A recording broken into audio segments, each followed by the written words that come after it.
Lave Radio, transmitting to every corner of the galaxy.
Radio project was our last best hope for news.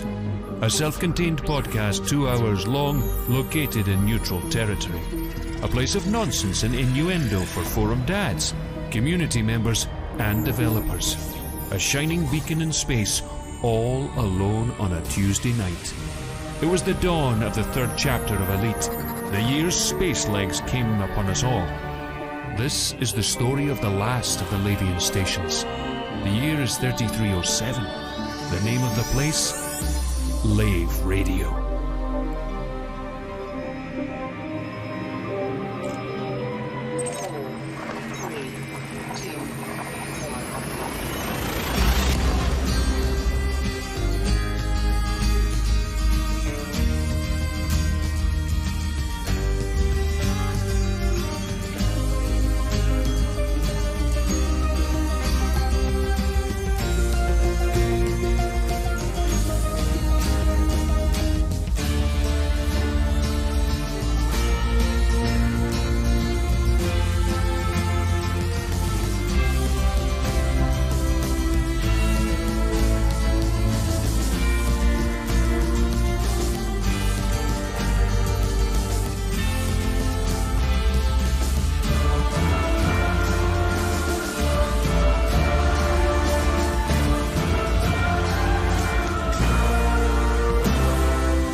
Greetings, Commanders, and welcome to episode 342 of Lave Radio, the show that likes to talk about the universe of Elite and the fantastic community that surrounds it.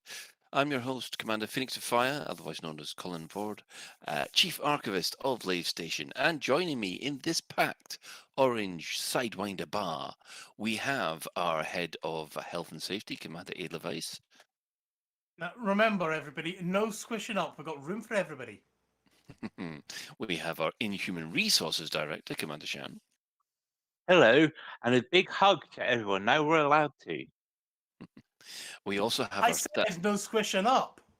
You can hug people, don't have to squish. And I'm not doing face-to-face squishing either. Anybody who wants to erase that mental image from your mind, feel free. Also, we have Staff Liaison Officer, Commander Psykhead. Hello. Hello. Right, and we are packed to the gills with guests. We have Commander Vintian. Have I pronounced that right? Oh, No. Vantian, 21, David, Van- whichever. I answer to all of them. Yep, Vantian. Right. Commander Dave, he's also... He might have something to do with the Hunt Truckers, but that's not why he's here. No, well, I'm a little bit here as a trucker. I mean, for the mug, early on in the show is a good start. Yes, get that out the way. We have our guest Bucky Poller, Commander Alec Turner. Happy Odyssey-mas Eve, Commanders. We also have our guest EETC and curry aficionado, Mac Winston. Hello. Yeah, so we have a packed bar, and I hope Grant is busy with the mixing the cocktails. So, if you wish, you can join us live. We're hanging out in game in open, I believe, Ben, somewhere. Yup, I'm in open. I'm actually at the Orange Sidewinder bar because it seems to be an appropriate place to be this evening. Excellent. So if you can get to Ben in game, go give him a wave. If you can't get to us in game, you can join the Twitch chat channel, which you can access through laveradio.com/live. Click on the live chat, or if you just go straight to twitch.tv/Lave Radio, or just go to YouTube, or go to Facebook. We're there live as well. So. As per usual, we will start by just going on the crew, seeing how everybody is, and seeing how our guests are. So we will start with Psykit this week. Well, last night at about 1 a.m. when I was working on some assets for stream and everything, my drive that had Windows installed on it just decided to pack in. Lovely. Which is great because it's a good job that there's nothing important going on this week at all. And it's a really quiet couple of weeks that I've got to look forward to. But yeah, today's been a bit of a panic. It's back up and running now with a new drive in it, thanks Amazon. the goats in this situation. But yeah, Yeah, that doesn't sound great, to be this honest. morning I was not a happy bunny. I'm not gonna lie. Okay. Shan, please be better than that. I was about to say, is Psychic jinxed with things going wrong at the moment? Look, that's got to be at least 3. I'm done now. I'm completely done. Yeah, but they say things come in threes, but what happens when there's a fourth? Does the 3 start again? Or does it? 3 groups of 3 then, Shan. Then I'm really buggered, let's be honest. Well, so far all my drives have been working perfectly, so that's good. Went out for a meal for the first time for ages on Monday, so really enjoyed it. There's a local carvery that does an amazing all-you-can-eat carvery for about £6.80, so it's cheaper than McDonald's, and you get a proper roast dinner, Yorkshire pudding, mash piled high with vegetables. Oh, it's gorgeous. So yeah, that's where I've been, and so this weekend I'm going to see some friends of ours we haven't seen for 14 months now. So yes, I'm really looking forward to this week. And there's a small thing called Odyssey, which is coming along on Wednesday or probably Thursday. Yeah. Yeah. Funny enough, we might be talking about that later. Ben. Yeah, so I've had a great week since last Tuesday. Game wise, I've mostly been saying goodbye to the places I'll never see again in Horizons. Oh. Just going around the sort of the wee planets and saying, yeah, you suck and I'll never see you again. And, things like that. Or whether You'll it's- always have screenshots. Well, technically, you will. You just need to log in the different instance. well, but we'll come on to that in a later. We'll at least until the fall, as the Americans say. The planets won't look the same, will they, Colin? The planets will look the same if you log in the Horizons version. But we'll talk about that later. Right. Well, as far as myself is concerned, I've been basically preparing for Odyssey as well. I've just been getting all my commanders in the right places where I want them to be, so that I can get first footfall on a certain system that I want to have the first footfall on, and that's it. So in other words, you're spawn camping. I am. If you want to be a bit picky about that, yes. I want my first footing on. Which system is that then, Colin? I'm not going to tell you.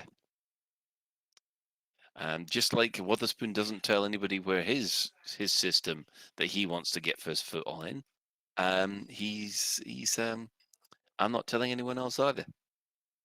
Just for no reason.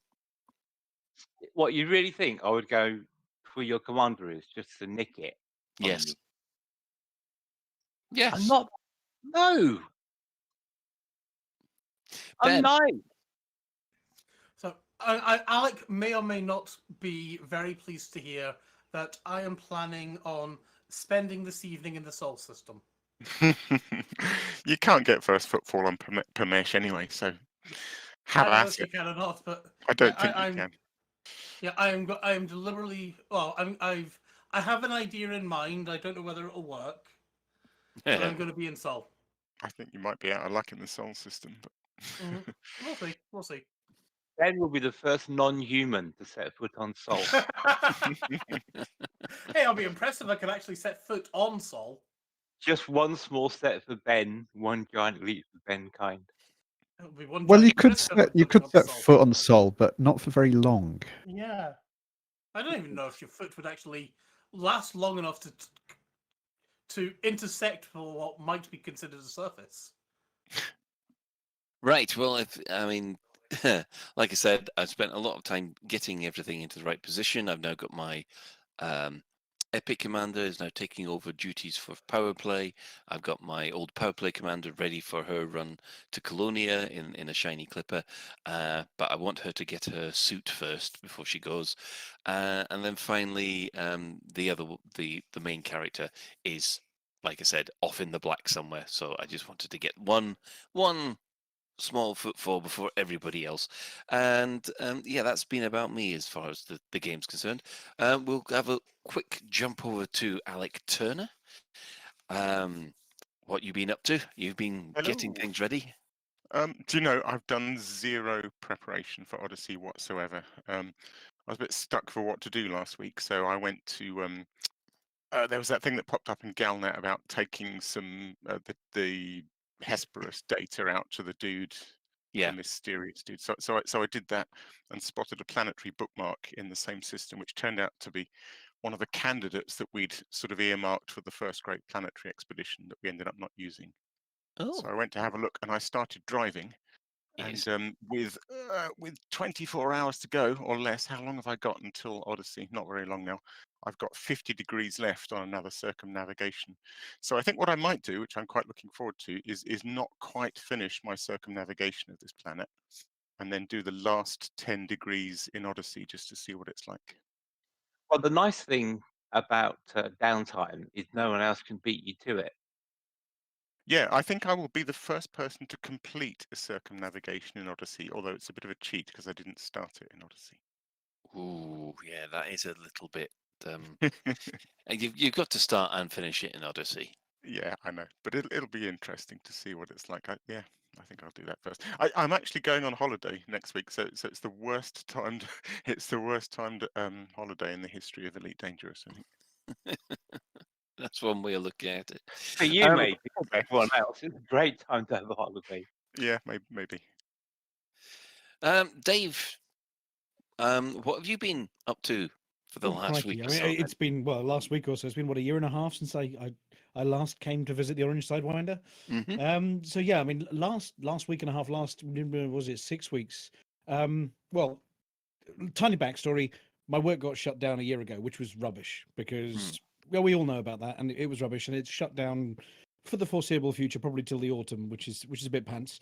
But the guys over at HCS needed a hand, and so about 8 months ago, they dragged me in onto the team at HCS, and for my sins, I took on the role to look after all of the updates to all of the voice packs for the Odyssey update, along with the rest of the team. But yeah, that's what I've been doing for the last 6 weeks straight at goodness knows how many hours a day, is coding like mad, building voice packs, updating voice packs, listening to, Vasco, Brian Blessed bellow in my ear, Was a as we good run time, around that. combat zones with Brian Blessed yelling in my ear, which is, I have to say, quite good fun.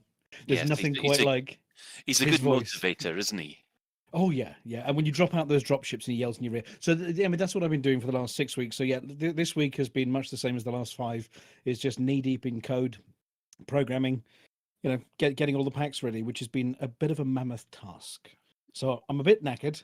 I say I'm ready for Odyssey. Yes, well, I know it inside out, backwards, upside down, and everything else. But as to what I'm going to be doing, well, when it fires up, I'll be testing. That's the first thing I'm going to be doing, is breaking things, testing, and probably dying horribly an awful lot. Oh, yeah, you have my sympathy there. Mac, Hello. hello. Sorry to get to you last, but saving the best, I suppose. What have you been up to for the last week? I found an absurdly lucrative trade route. We were doing some BGS work, and I found a trade route that would make 26 million credits per run in a cutter. Ooh, The snag was the source station was a medium pad, so you had to take a carrier there and load it up with a Python. But then and it only lasted a week. It was just that there was a station. I can't remember I think the system was Key or something like that. But a couple of the stations there were selling silver for like 3,000 credits a ton. And the highest price, and of course, once you've loaded it in the carrier, you can just flip your carrier to wherever you need to go, was something like 49,000 credits a ton. So it was actually more than 26 million credits to run. But I did some of it to an EIC system because I needed to work the BGS. But yeah, it was absurdly profitable, which was nice. But it's gone now; it's finished.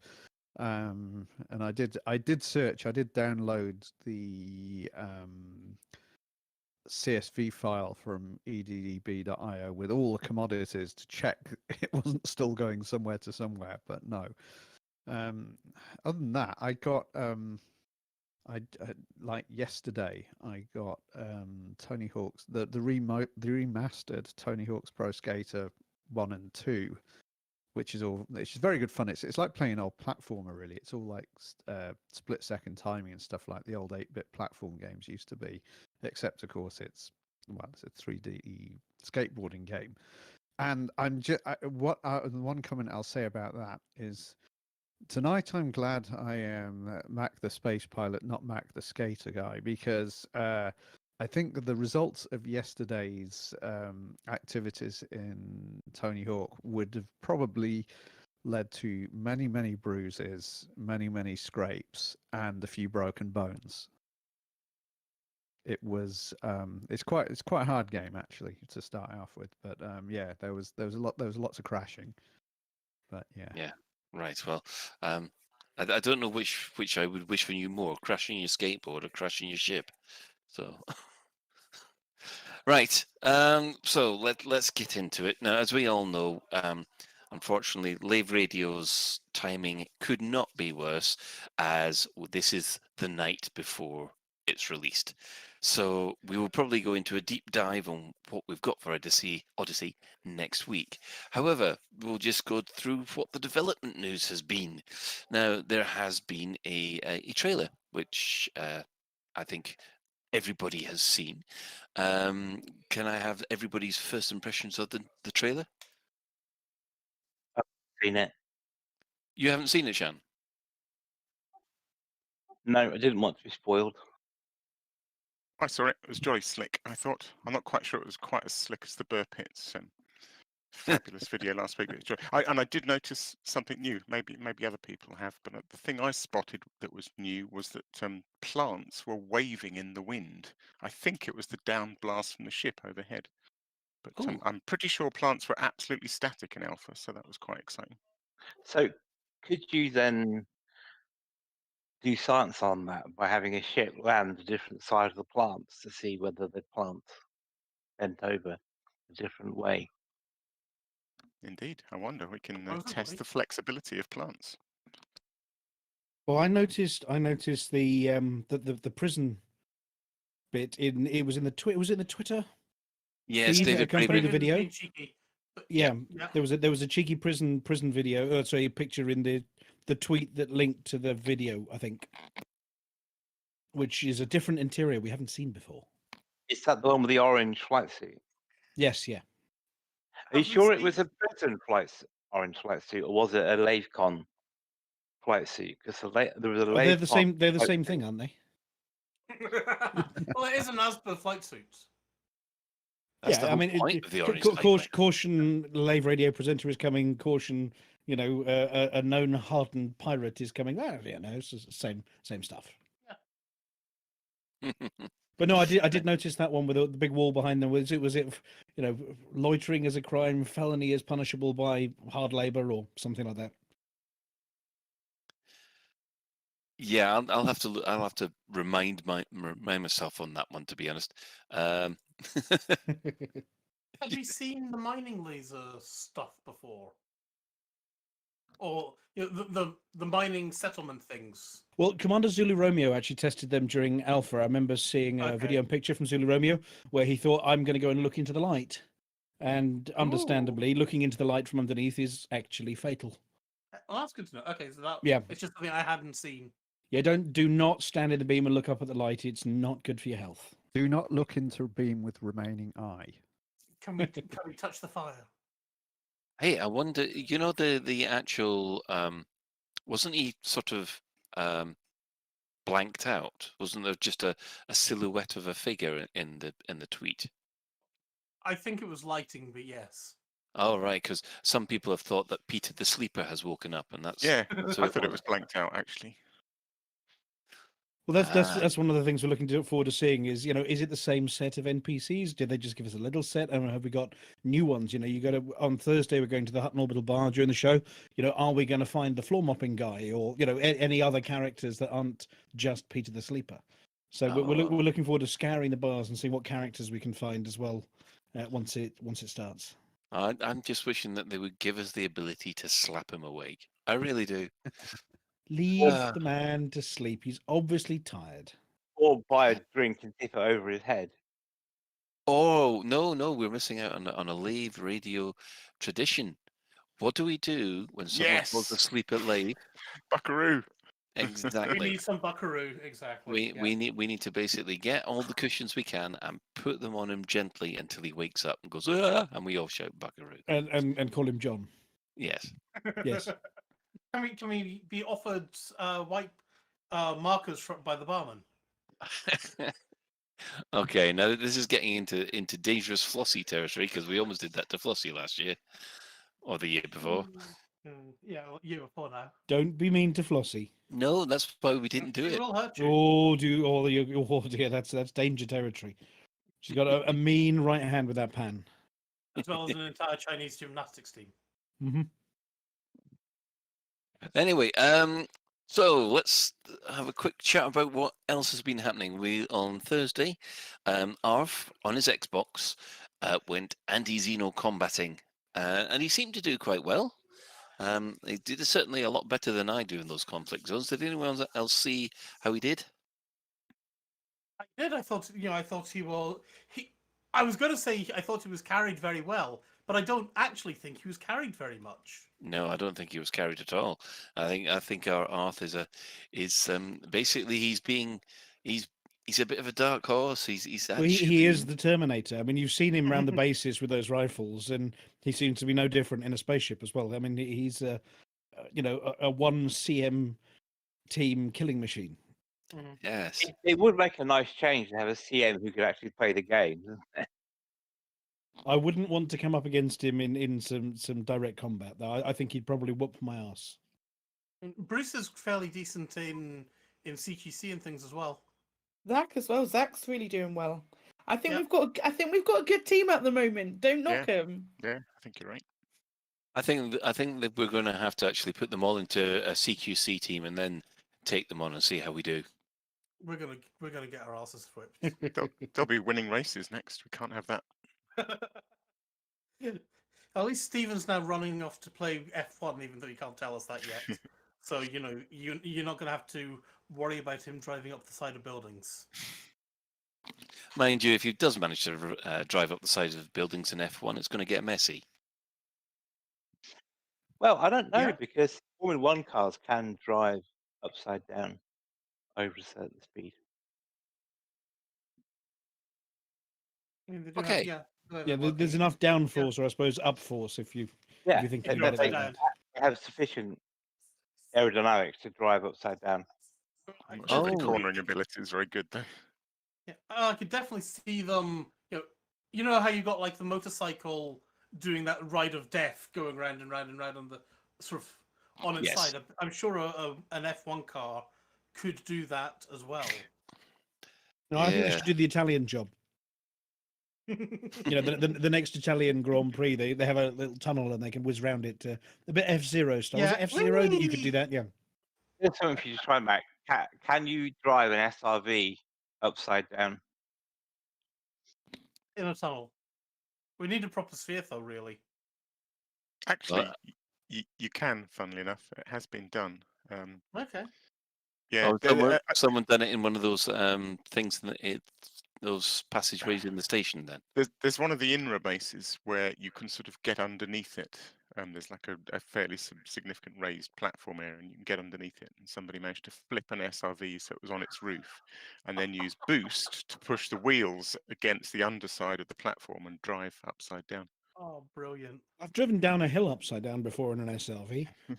Admittedly, I we didn't have all much have. control. I was just, I rolled a bit. Yeah, using the word Falling drive lightly there. Falling with style. Mm-hmm. yeah, my SRV driving downhill sometimes turns into zorbing. Absorbing, yes, indeed. Well, I had an incident with retired Navy IT1, who I can see in the chat here as well. I think it was retired Navy. We were doing a bit of testing a couple of weeks ago in the Alpha, and testing, me driving his SRV and him driving his own SRV, and we were underneath a Type 9. and he got out, and then the Type 9 started bouncing. Ooh. And What, you mean bouncing. like I mean, getting a bit jiggy, and his SRV was stuck underneath.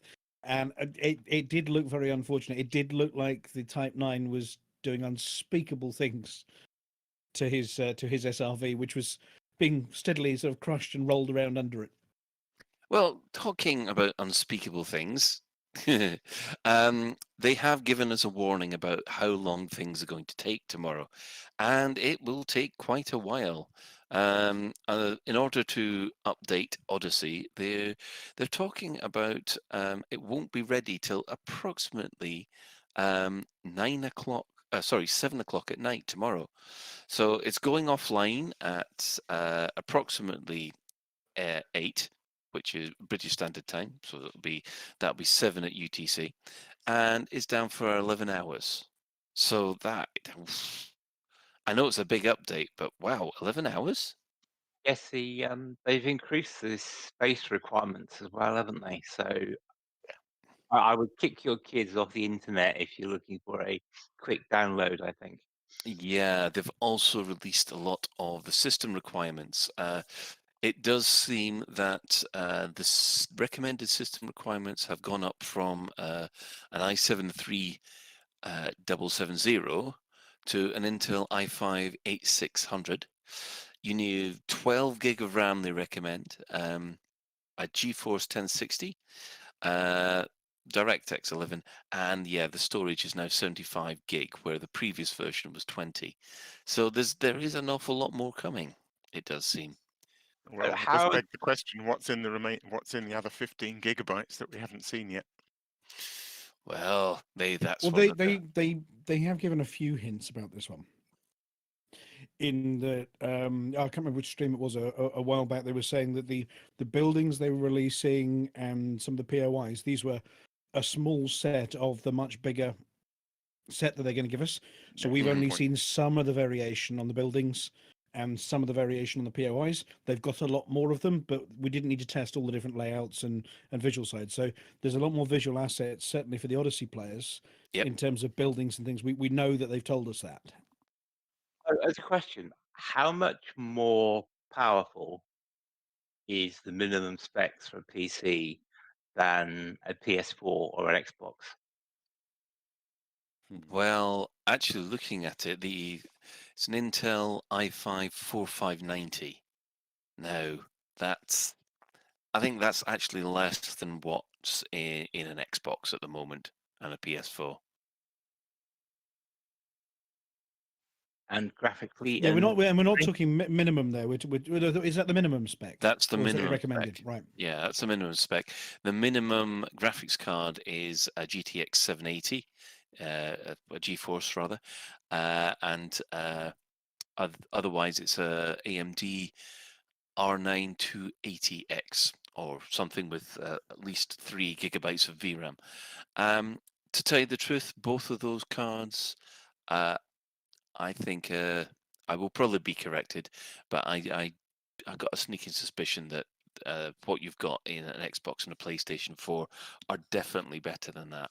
Well, if you think that card was second generation card when we had the LaveCon in the Sports Center, if you remember all the way back to that, I mean things like the R9 290 was at the high end of things back then, and that was what 5-6 years ago.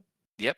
Yeah. So we're talking their minimum specs are 6-year-old PC. And how much higher are the minimum specs than Horizons? I'm trying to gauge the. I'll try to ask a question for these listeners, you see, to see whether they need to run out to. What was it? They went from a 560 to a 570, so it's only one small step up, as I remember, from the Horizon spec up one. Yeah, it's the Horizon. It's a tiny increase. Yeah, it's not that great a deal, to be honest, Shan. It's just for the minimum, but for the recommended. Unless you're that one, unless you only have a 550. Yeah, that might be a bit of a problem. Well, unless you're psychic and you've decided to blow it up the day before Odyssey lands, of course. No, that was a drive. It's very important. My graphics card is perfectly fine. Thank you very much. And I don't want to nobody's gonna jinx it, do no. anything to jinx it. Oh no. God! Oh no! Here comes Just the go second go tree. and say sort of soothing words to your graphics card and tell it it'll all be all right and you'll love it tomorrow. And yeah, I'll go downstairs and give it a cuddle right now. I think so. Right. Well, on top of all that, they did announce on Friday that there is going to be some segregation between Odyssey and people who have not got Odyssey. And this has caused a lot of toing and froing on both forums, Reddit, and basically everywhere, to be honest. There was an article in Eurogamer, and there's also one in a Massively OP, explaining that effectively people who are in Odyssey will not be able to see people who are not in Odyssey. And it got a little bit confusing over the internet until it got to the point where Bruce had to put out tables explaining who will see who and where. So at the moment, when Odyssey launches, Odyssey owners will not be able to instance with Horizon players either in space or on the surface, but they will be able to instance with other Odyssey players in space, on the planet's surface, and of course walking around. So we have got a segregation here, and this is mostly to do with the planetary engine. It does also mean that the the Horizon players do not get the graphical upgrades that Odyssey people will have until the consoles are brought into line, and then everybody will be all one happy family again. With and it's not just that. Right. It's things like the Galaxy, about the user interface changes as well. So then they're not going to see them. Literally, they are as is. Lucky old Horizons players. So they haven't got the new Galaxy map. They haven't got the new station services menus. So it's those bits as well, not just the planetary tech. Yeah. So basically, the rule of thumb is play in Horizons mode when you're in space, and then log out, and then go into Odyssey mode when you're on foot. Well, if you want to actually see the majority of people, yes, but otherwise. Well, I was thinking about the user interface in Galaxy Maps. So if you don't like those in particular, you just stay in Horizons mode. If that's the case, there's only 6 months left before they go for good. Better get used to them now, to be honest. Well, to be fair, I'm going to be busy enjoying the taxi and having a bit more of a leisurely time about things.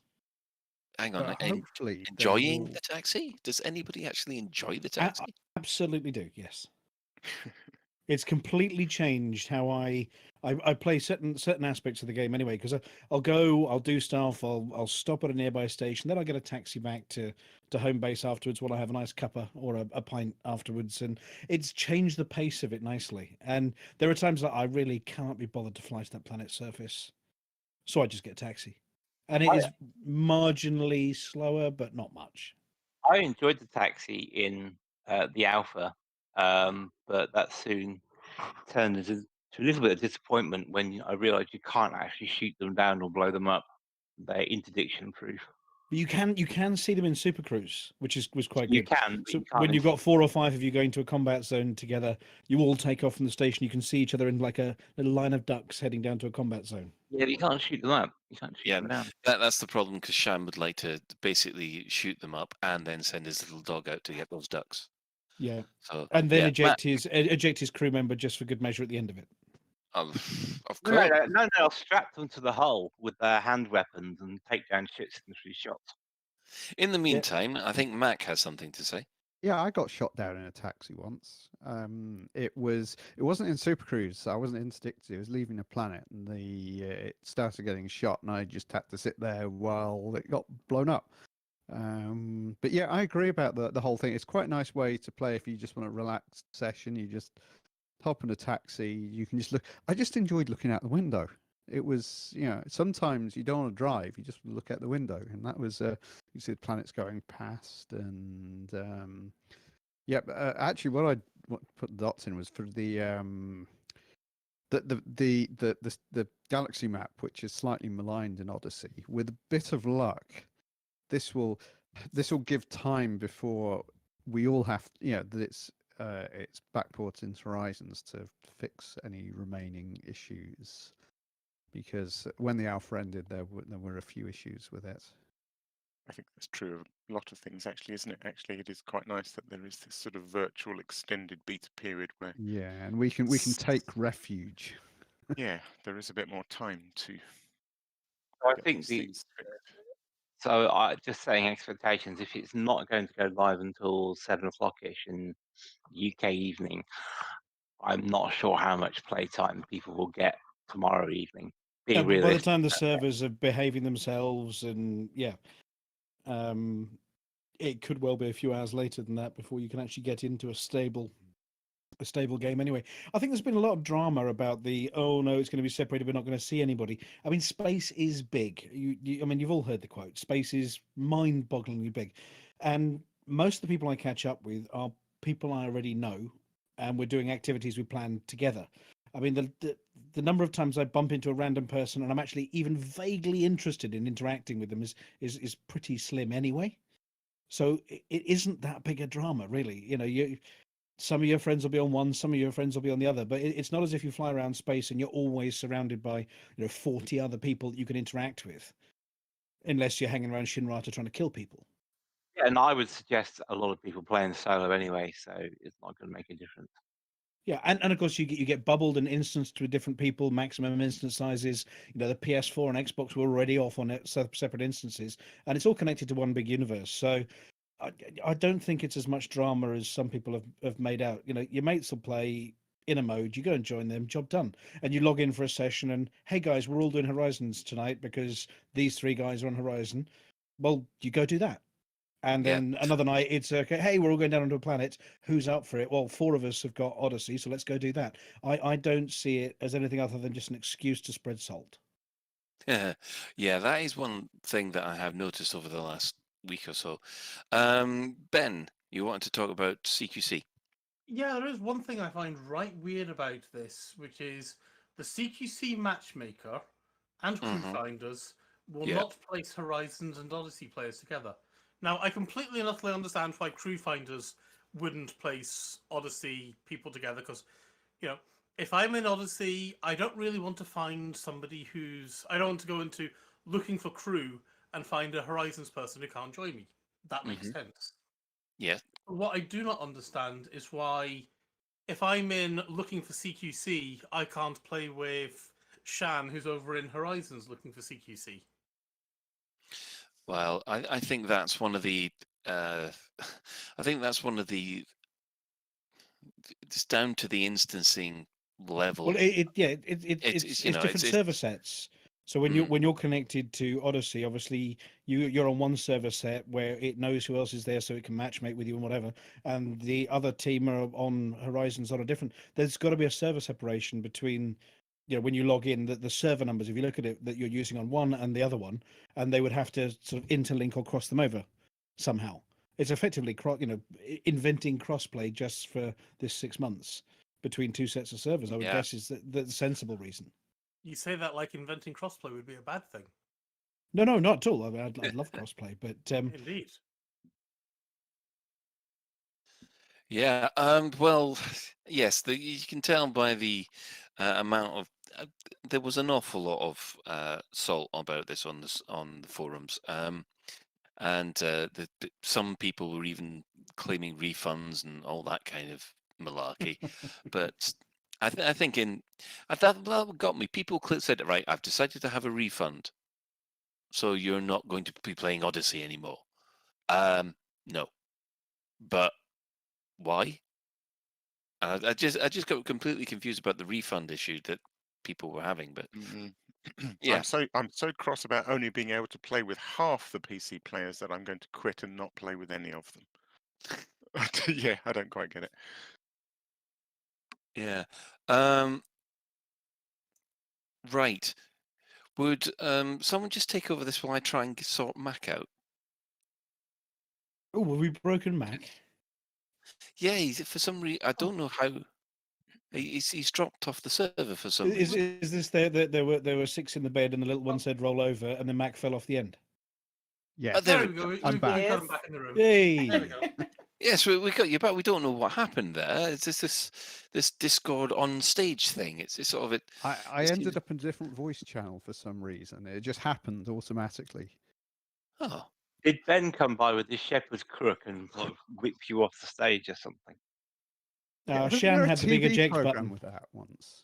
There was some like talent show, and the crook would creep across the bottom of the screen. And anyway, Wasn't I that the might be goodies? imagining it. I thought that was the Muppets. yeah. Well, No, Mac yes. and Alec, you two wanted to talk about the problems that this might cause with expeditions.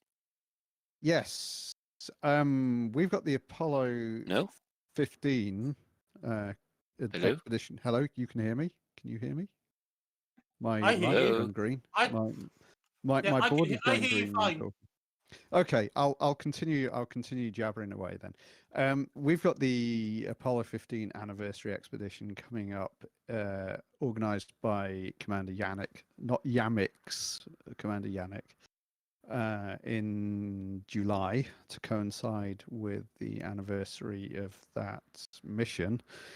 And well, it was kind of for him because he's expressed a bit of frustration because what a lot of people do in these expeditions is they go and pre-scout locations, looking for good meetup places where you can have SRV races or fighter races, places with decent canyons, that kind of stuff. And it was like, okay, so everybody's the idea was that on the 19th, basically, PC Horizons would also get the new planetary tech. So they were holding off. They weren't doing the scouting because obviously the planets were going to change.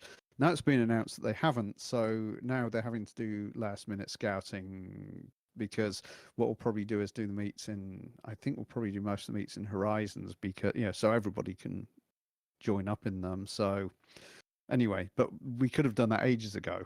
Well, they could have done that because I'm not actually doing the scouting. I'm trying to take credit for it here. And that's the other thing because we'll have a split. We'll obviously have a split between Odyssey players and Horizons players on the expedition. And when it comes to meetups, we're going to have to probably just do it in Horizons just to be as inclusive as possible. But what might happen is you'll discover a nice place in Odyssey, land, and then switch to Horizons, and then you're, I don't know, 200 foot underground or something. So we'll have to see how that goes. We'll have to see how the mode switch goes. If you land somewhere in Odyssey and then switch to Horizons, whether you can accidentally find yourself in a SRV shaped hole deep underground. Is there anything you want to add to that, Alec, or is Yeah, Max covered yeah, everything? yeah. I mean, I was just going to say there's a similar situation with. So we'll certainly be doing a sort of sequel to the first Great Planetary Expedition, where we scout and find one really nice planet, and then do an SRV expedition, a mass SRV expedition around it. And yeah, I suppose we had kind of assumed that Horizons players would get the new tech. So we were planning, I mean, I was certainly planning to be doing that in the sort of months after Odyssey launch. Whereas now, obviously, I think what we'll probably do is wait till console launch to scout and plan that expedition, which is a bit of a shame. But on the other hand, it does mean that console people will be able to join in as well. So it'll work out in the long run. Okay. Right. Can everyone hear me this time? It seems that Discord's being funny with me tonight. We have Yes. you again, Colin. Can you Oh. hear us? I can hear you all fine for the moment, even though there's a slight amount of roboting. I don't know why this is happening. Of course, it would happen tonight. Colin, I'm not sure if we've got onto this yet, but there is a difference in how key bindings are stored, isn't there? Yes, there is. There is. Odyssey uses different files to Horizons, so your key bindings will be found in the wherever your app data local directory is, and Frontier Developments, Elite Dangerous options to save configuration options such as audio, graphics, and custom key bindings. So those are. We always recommend that you back up your key bindings because it's a nightmare having to set them all up again. Yeah. So what happens if you've not logged into the alpha testing bit yet? So the first time you fire up Odyssey, is it takes your current key bindings from that you were using in your Horizon setup, and it creates a new version 4. So version 4 being the current version of Elite, the Odyssey version of Elite, and it creates a V4 bindings file based on your existing V3 or Horizons bindings file. So it copies it and creates it. Now, if you're using one of the stock standard ones, then it behaves like a stock standard one. If you've customized it heavily, as we had, I think, ages ago when we had the new camera, the external camera commands came in, you might find a few blanks appear in the in the Odyssey set for some of the on-foot commands. So if you're a heavily customized user, you might find there are a few blanks that you need to go and backfill. But if you're using a standard like keyboard mouse setup, it will default to the keyboard mouse setup that would be defaulted for Odyssey. Yeah, I think the first hour I had in the alpha was setting up keybinds, and it. Please, you don't want to do that. You don't want to do that at all. The one thing that has been happening is there does seem to be an awful lot of competitions happening, and I do believe we have a competition from your good self, Dave. We do, yes, yeah. I obviously going to wax lyrical. A couple of words first, if that's all right. About what and why and whatever. But we have a giveaway thanks to the guys at HCS, so the team that we've been working with, tirelessly for the last 6 weeks, because we're going to be releasing all the updates this week as well. For the what we call the gravity update for the voice packs. So I don't know how many of you use or have used any of the voice control packs. But the product that's there, it's called Singularity. The profile user is called Singularity, and everybody uses that. And then you buy voices, and you can have crew and all sorts in it. We've had to rewrite and re-engineer stacks and stacks of it just to work with Odyssey. And that's a free update that everybody's going to be getting to work with all of the spaceship bits. But then we've also had to add all the new things in for on foot. We talked about it earlier, like Vasco yelling in your ear in a combat zone, and all the new sounds as well. There are loads of new sounds that are relevant to being on foot. All the tools and your primary and secondary weapons, all those kind of things. So we've released a DLC, Gravity, which is going to be coming out probably a day or two after Odyssey lands, because we've got to test it to make sure nothing's totally broken. So people playing Odyssey just can carry on using what they got. That's great. There's some instructions coming out, but anybody who wants to mess around on foot and yell, fire in the hole and lob a grenade out or whatever, that's the Gravity DLC pack that we're releasing.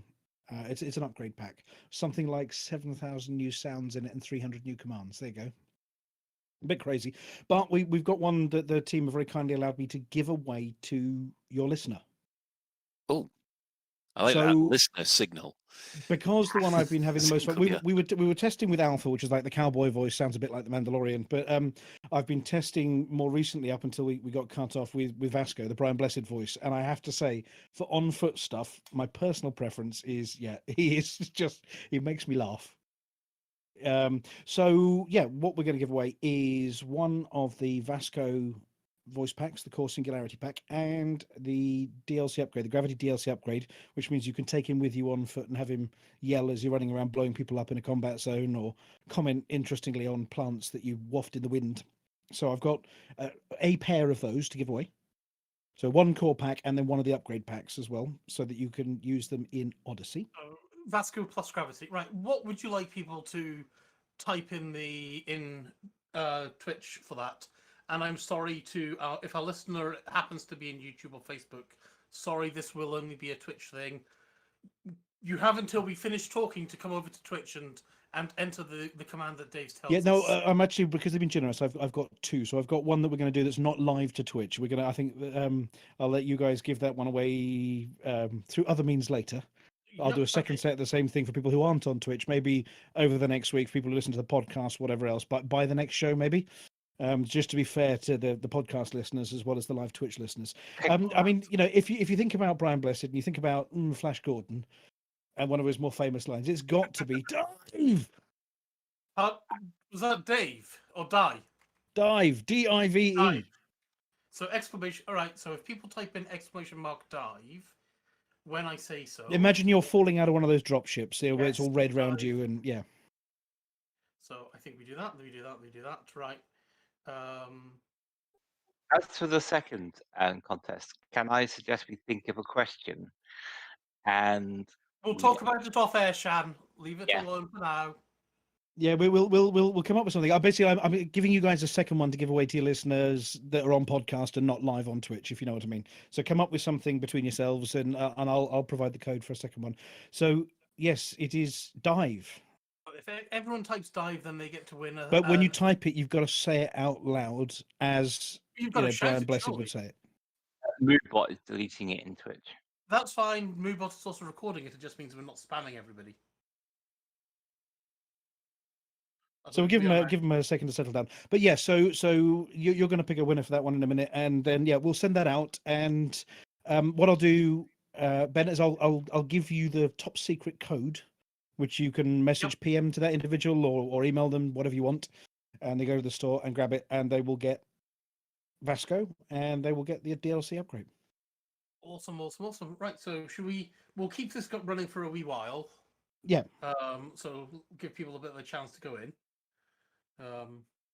And is Colin back in with us, or have we completely and utterly lost Colin now? No, I think Colin's fallen off the end of the sofa. It's Colin's turn this turn. Yeah, Colin does indeed seem to have disappeared off the end of the sofa. So we're there. I think he's wandered over to the Twitch stream and he's counting them all by hand. That's what he's doing. Right. So as well as HCS doing a lovely little competition and letting us get all shiny and shouting us in our ears. Frontier and Overclockers are running a rather nice competition where you can win a pretty much top of the line PC. It's an i5 10400F with a 3070 graphics card in it, as well as a hen's teeth. As well as a beautiful noble chair, a very nice Asus mouse, keyboard, mouse mat, gaming headset, beautiful monitor actually, a 43-inch curved monitor, I think it is, curved ultra-wide monitor. And, funnily enough, this being Odyssey, obviously, you also get Odyssey plus Odyssey loot. So, I think that's a pretty decent prize. The only downside is it's one of these, please enter here and you get one drawer, and please follow us on this and get that drawer. And it's one of the Gleam ones. Are they Gleam ones? Yeah, Gleam. Exactly. And you need to go off and do that for the next 21 days to get, Hey, no, you do it once and you get your score. It's not do it every day. Well, it says every single time you enter. So redo everything tomorrow, and you get another 10 entries. Well, no, because you've already followed it. Do you? They really? don't care. Yep. Oh dear. I know. I don't like these Gleam things because it seems to be a daily thing. Good prize, though. Very good prize, but I'm not a fan of the ability of that.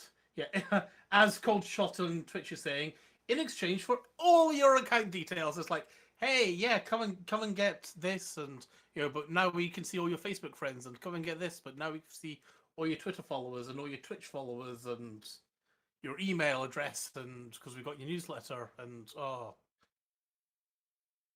but it is a nice prize. It is, yeah, and actually, they are a nice team over at Overclockers. I have one of the Noble chairs. It's a couple of years old now, and there was a manufacturing defect. One of the frames, the welds was maybe it was my big fat backside, but anyway, it did not behave as intended. I got in touch with them, and they went, "Oh, yeah, no worries. I'll send you a replacement," and it just turned up. I have to say, you never know how good customer service is till you need it, and they looked after me properly. So I'm going to give them a thumbs up, albeit they are harvesting all my details because something went pear shaped with my Noble chair, and they literally just swapped it. 2 days later, a new one turned up. Yeah, that is very good. But I mean, I love what they're doing. I don't like this Gleam thing. As Kaizen's saying, if you're not the product, you're the product, and he ain't wrong. And Commander Terakov. Yeah, sounds like a massive privacy grab. I ain't going very near it. Paul Archer, it's a very good prize, but I'm not touching Gleam. So, love it, not so keen on the way they're doing it. And then we've got a lovely snafu coming in from the Toby Eye Tracker guys. They're also doing a competition where you can win Toby Eye Tracker and nice swag.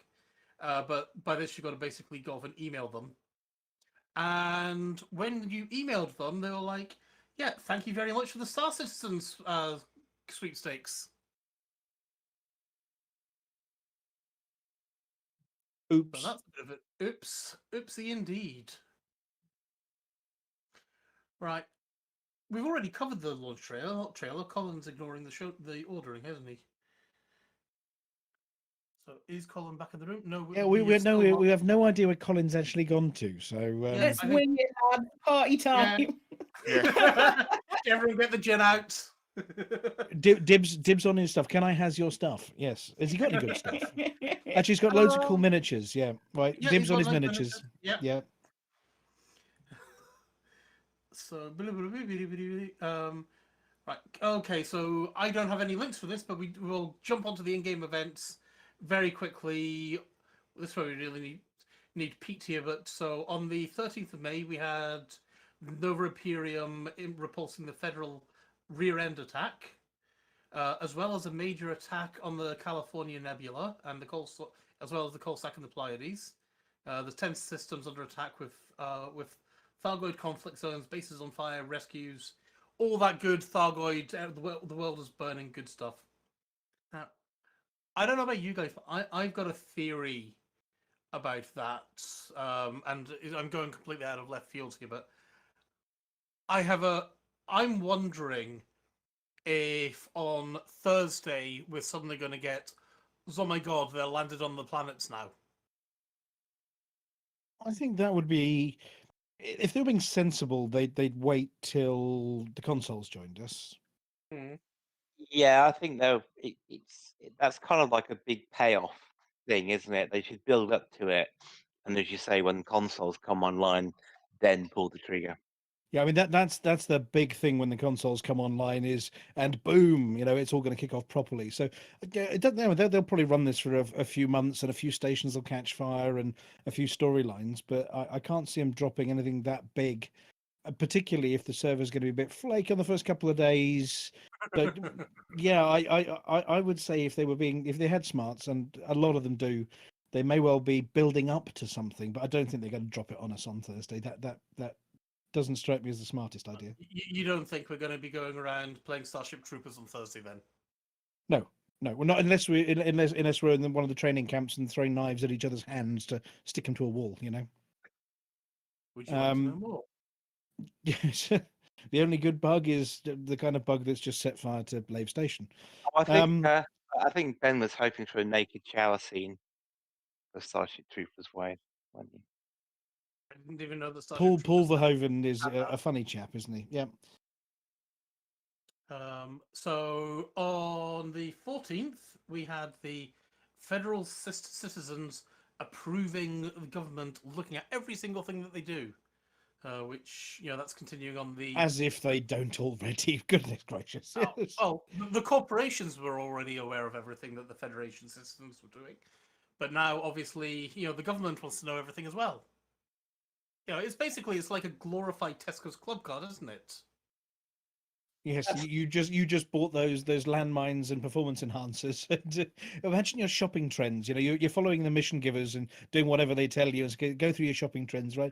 So what is someone going to do with 2 tons of Lavian brandy, 1 ton of performance enhancers, and some platinum? We thought you might like narcotics.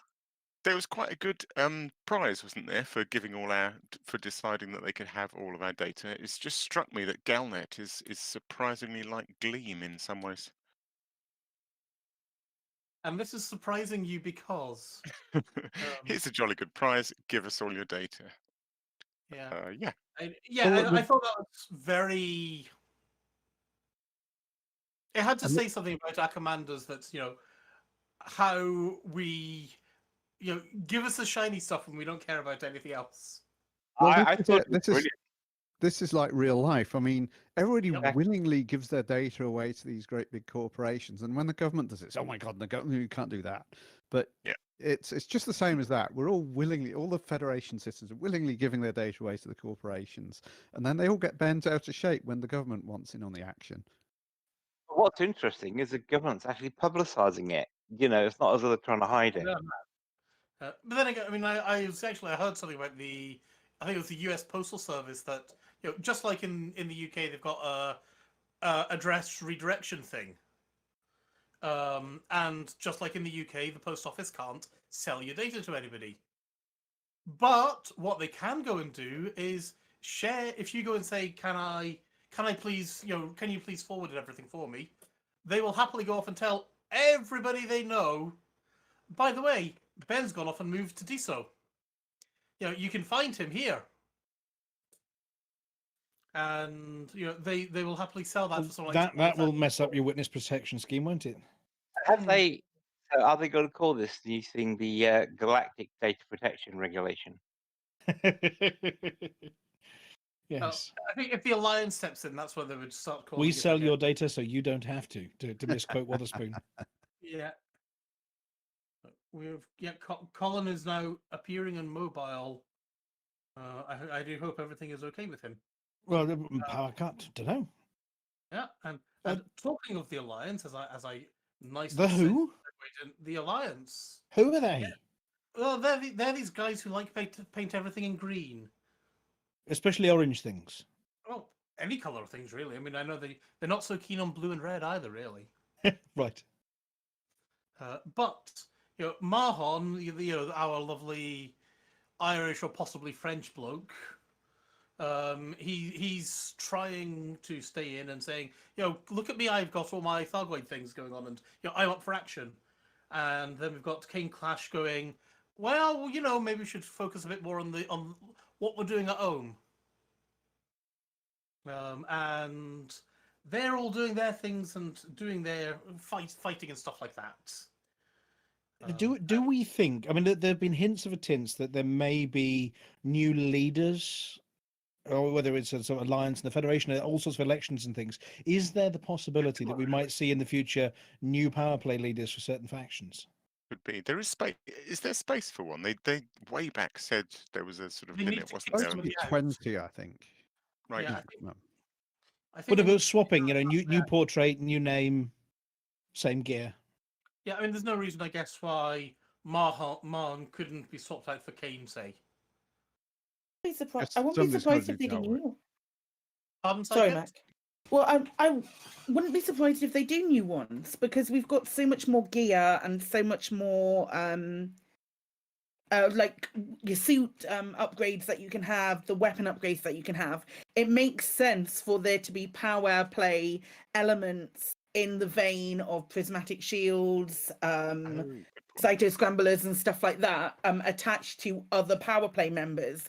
Everything that I've been seeing seems to indicate that there's going to be like some kind of fracture between different, like the Federation is going to fracture, the Empire is going to fracture, and the Alliance, and it feels to me like there's going to be a new power play group, or even superpower group that appears, which then will have other power play leaders underneath it. That's my tinfoil headcanon that's happening at the moment. I'm definitely in your camp. Yeah.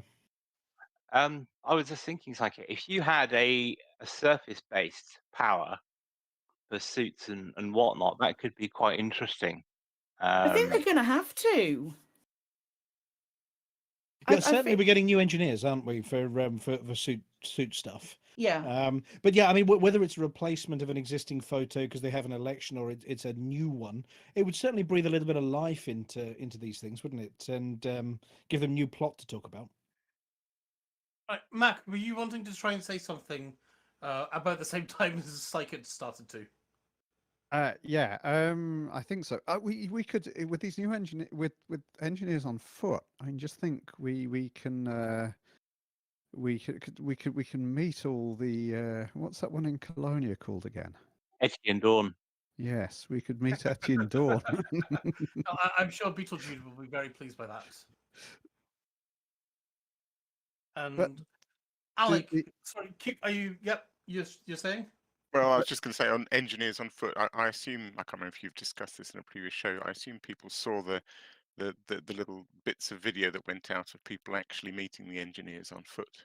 I saw that people were able to go off and meet Laurie. Yeah, they it seems a bit odd, really, to me. They all seem to be lurking in this little alcove just as you sort of leave your hangar. As I commented to someone I else, must say it probably wasn't finished content yet because we weren't supposed to get to them. So yeah, it's, let's hope. I mean, they did seem let- to be fiddling with an invisible iPad. So yeah, let's wait yeah, till we've I think passed the word judgment. placeholder in that case might be a valid one. My first thought was Commander, want to get some sod that for engineering? life. They were very lonely as well, from what I They remember were, seeing. They yeah. were all on their own. Yeah. Seemed a very sad life, just to stand in this little alcove hoping someone would come and see you. Talking of the engineer bases, as somebody who likes going around the planet's surfaces, I mean, you've driven a vehicle around some of the engineer bases. They are beautiful sites, aren't they? They're fab. They are really, really well designed. And of course, I'm looking forward to getting out on foot at some of them. I mean, I know there's nothing extra to do, but just to have a look at some of these engineer bases on foot, the multi-level ones. You know, which is the one that's got the sort of gantries that over the gully? Which engineer Quite is a that? few of them. Quite a few do, I think. Yeah, Yeah. I can never remember, but I know exactly the one you. I'm really intrigued because those engineers' bases in Horizons have been very carefully and manually sculpted to fit the terrain. You know, with the gantries. So I'm really curious to see how they will refit them into the new terrain. Right. Well, Dave, shall we tie up this competition now and see? Yeah, if I let's draw start the a net? competition. I've got that, and I've got one other thing I'm doing, and I'm going to have to scupper because I'm due to go and do some more coding now, Indeed. more bits and bobs. So I may have to abandon you afterwards. But Right. yeah, so you got a big list of names We have a big list of names. and a drum roll. And the drum roll is, I'm just making sure they're alive and a human being. And yep, and bloop. So the winner is Countdown music. that. It's Belwoovi. Bell Wolvie. Congratulations. Yeah, Belwoovi has won Vasco and Gravity. The Gravity DLC, yes. And so if Bell Wolvie wants to either PM you or email you, whatever, and I will. Are you not on the Twitch chat at this moment, Dave? Only very briefly, and not on a screen I can actually click on at the moment. It's over there on the other side of the room. But if you could collect Bell Wolvie's contact, I'll send you the code for Bell Wolvie. Fair enough. Okay. Because obviously sharing people's data around. I'm not like the federal government scrutiny lot. I'm not interested. Yeah. But I'll give you the code for Bell Wolvie. Congratulations. And I'll get that across to you. Obviously, the DLC stuff won't be live for a few more days yet, so no rush. But I'll get it over to you maybe this evening when I'm done with the coding, and then you can pass it on to Bell Wolvie. Okay, Dave, you had another thing you want to. Yes, and another shameless one before I scarper and leave you all be. So yeah, at the start of lockdown, with no work, and I decided that I was going to. I have a modest beard normally, but I was going to see if I could go the full wizard. I was going to see if I could go the full Lord of the Rings special, hairy chin, proper sort of down to my belly button kind of beard. With the express intention of, as soon as I started getting contracts through for my work again, and as soon as I started having meetings, that I would have to get rid of it and get rid of it for special effect. So yeah, for the last 8-9 months, whatever it is, I've been growing a ridiculous looking beard. My wife hates it, which I think you had a picture of, but there've been pictures on the internet. So yeah, I have gone the full Lord of the Rings extra with the beard, and on the 30th of this month, I will be losing the beard for charity. And two choices. We had two targets. The first was £500. At £500, the beard goes, and all the people donating are suggesting silly facial hairstyles that I'm going to go via, because I'm going to be broadcasting live as I do it. So we've had suggestions of the sort of the handlebar style moustache. The what's his name, the wrestler with that ridiculous handlebar moustache? Hulk Hogan, was it? Oh, you know the one I mean. Big guy, anyway. I probably don't, because I don't do this kind of thing. Anyway, and also and the General Melchett twirly moustaches and whatever. Yeah. So the people donating have been suggesting ridiculous facial hairstyles. I'm going to go en route on camera. And if we hit the £1,000 mark, then my chin will be going totally bare for the first time in 10 years, more than 10 years now. So I will actually be losing the beard in its entirety. And going bare chinned, which means I'll be doing my first couple of shows, yes, looking like a I've lost 20 years of my age. And actually, a very good friend of mine has said if we hit even more than that, then his beard he's had for 10 years is also going to go as well. Wow. Raising money for special effect. And his beard is even bigger than mine. It's a 10-year, and he's not cut it at all in 10 years. So this thing is big. So yeah, we're basically raising money for special effect by me looking stupid on camera on the 30th, Sunday the 30th, which is fairly normal for me. How do people find out about that? Right. Well, I'm hoping you're going to post a link in. Or was it on screen? Let me just get the link and I'll put it into the chat. I'm having to run across to this computer now. Hang on a second. But it is justgiving.com/fundraising/21 beard gone by. Let me just paste that in. Hang on a second. I Bam. found it. Yeah, there's okay. You got it. There we go. Raising money for special effect. I mean, I've been an ambassador for them for years and years and years and years. Why have you been banned? You shouldn't be. Have I been banned? Oh, you're not being banned, but it's blocked it for some silly reason. Oh, it's upset because I put a link in, probably. Well, I did put a link in, but it's I'll fix it. Yeah, you fix it. You put the link in. But yeah, justgiving.com/fundraising/21 beard gone by. If you fancy checking a couple of pennies at special effect, or just come and join on the live stream on Sunday the 30th. I'll put some details up, and you can watch me getting my face shaved into ridiculous hairstyles en route to the final destination. And I'm assuming you will have a very happy Mrs. 21 by the end of Mrs. 21 hates the beard and has hated the beard for 9 months or so now, and will be very, very glad when it's all gone. I have to admit, I'm impressed at her patience for keeping it. Because I don't think I don't think I'd have been. It would be, basically if you're keeping that beard, you're sleeping in the shed or something along those lines. That's been about the size of it, yeah. Or sleeping in my office while working late into the evenings, yeah. But yeah, so I'm just doing that to raise money for special effect because I can. And the whole purpose behind growing the beard was so that I could get rid of it for charity. Otherwise, I'd have shaven it off long, long ago. But thank you very much to those who have donated so far. We're up to £680 raised for charity already. Were you ever? Yeah, brilliant. Were you sorry? I was going to say, were you ever worried that you'd wake up one morning to find your wife had been at it with a pair of shears or that was the cunning plan because Mrs. 21 knew that it was going for charity, therefore it was in no danger at any point. Cunning, huh? That is very cunning. So, do you have anything else you want to say?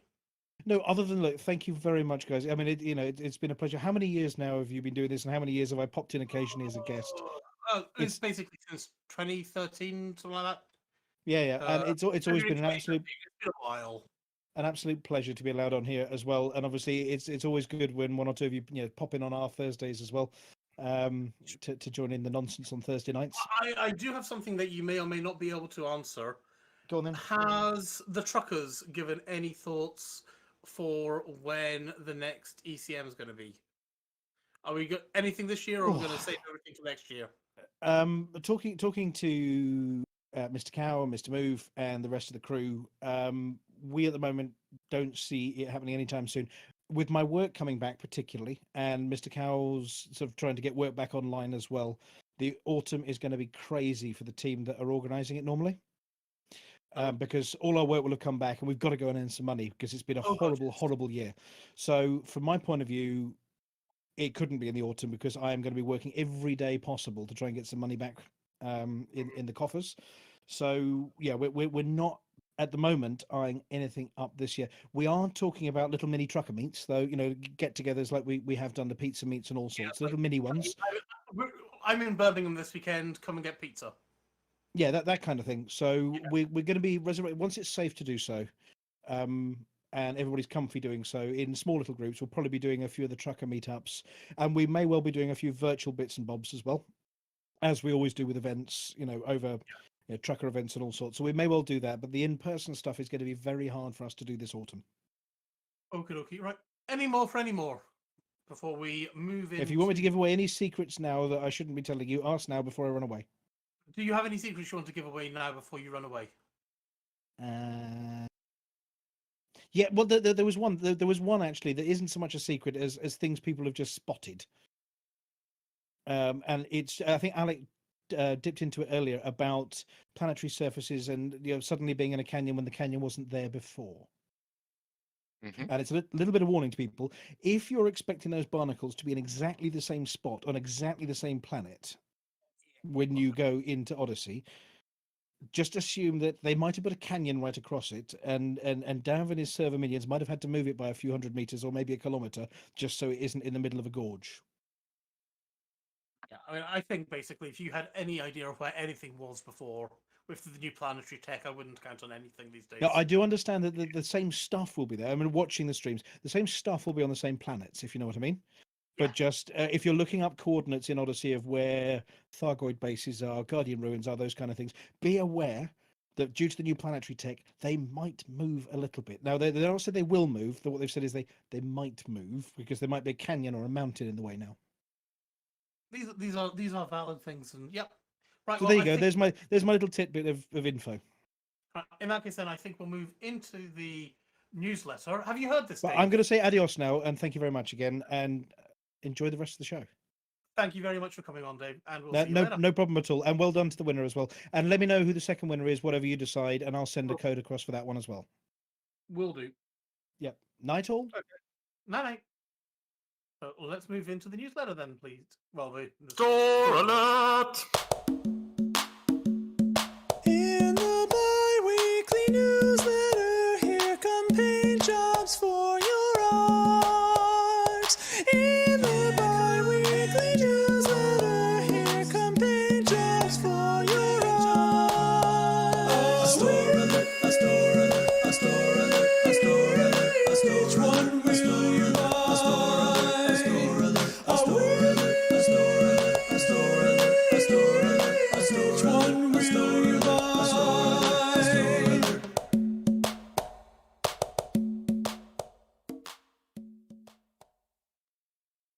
So on Friday, we got a beautiful Imperial Cutter paint job for the Slipstream. Now, does anyone give a monkeys about this, or should we just move on?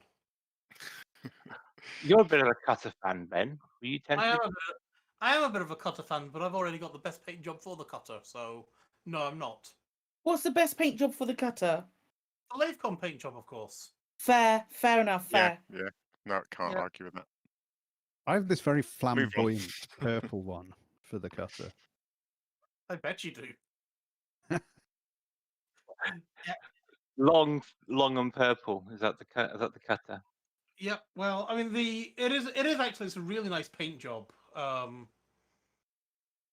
It's just I prefer the Lavecon one, which I feel that's the worst thing about these paint jobs that Charts gives us. They're so blooming good. I don't want another paint job for my ship. Yeah. See, I actually think the silver is the best paint job for the Cutter because it fits with the bling and ostentatiousness of the Cutter. I mean, I think the white is good, just the default one, but I also like the black and the blue. I think they go very well together. Was Black Friday ever one available for the Cutter? It was, yes. Yes. Because that's gorgeous. It's proper deep matte black. It's because there was another one which is kind of a bit greyish, dark grey, but that one's a proper black, proper midnight black. Yes, there was a lot of salt in PvP circles about that why one. I loved it so much because you could go stealth. I mean, it's I do like them. But yeah, and this is a nice one too. But anyway, right, this is the whole reason why we've brought everybody on. So basically, we're going to be having a natter with each other. But so we're thinking, what ways do you see Odyssey changing the activities of the things that you guys do basically? So Alec, for example, obviously, how do you think Odyssey is gonna affect you and all the SRV driving? Are you all of a sudden gonna go for a 10-mile marathon or something like a 10-mile marathon? Are you all of a sudden going to go off and run a marathon instead? Yeah, we'll see. We'll talk. Or various other things like this. And yeah, just open that up to everybody if anyone wants to go in first. Are we going to give our listeners an ear break first? Oh, I suppose we should have an ear break, shouldn't we? Yes. So yeah, let's have an ear break, and then people can come in with that.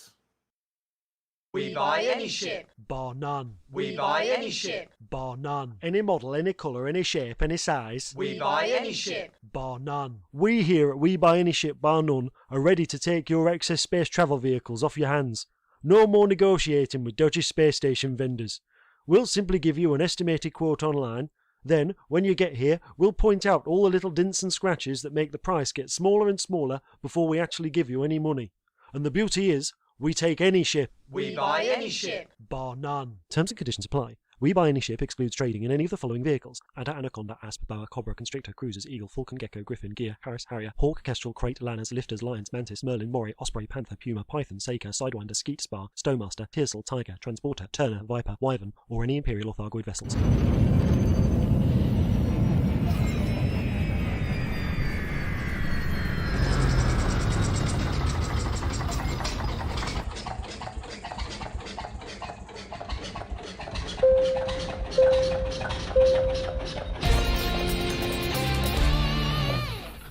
This is a public service announcement from the Fuel Rats. Please stop what you're doing and pay attention. If we can rescue you, we will, but you can help us help you by following these easy steps. 1. Fly 50 light seconds or so from the system's main star and drop out of Supercruise. 2. Note down the current system and the nearest stellar body. 3. If you're on emergency life support, log out immediately. 4. Go to fuelrats.org and click Get Help. 5. Stay calm, hold your breath, and let our seasoned professionals do what they do best. The Fuel Rats. We have fuel, you don't. Any questions? I was overseeing the delivery of some slaves to the starport in Exios, and a cleaning robot had just washed the floor, but not left a warning sign. I had to run after a slave that was escaping, and I slipped and fractured my wrist. I was delayed for 10 whole minutes while the Medicomp repaired the damage. My time is billable. Can I get compensation? Yes, you can. I was on a regular trading run back to Sol, and it was my job to repaint the outside of the ship. I was given the wrong kind of EVA clamps. Nothing bad actually happened, but it did give me a fright. Can I get compensation? Yes, you can. I was checking some robots through customs when I distinctly heard an official call the robots clanks. I was deeply offended, even though I'm not a robot myself. That's their word. You're not allowed to use it. Can I claim for moral outrage? Yes, you can. At Cowell and McGrath, we are now taking any kind of legal action. No case too small, no justification too frivolous. If you've been lightly inconvenienced, embarrassed, or in any way put out, then someone should be made to give you money. Don't be a stupid clank. Excuse me? Cowell and McGrath, taking on any case, playing the percentages.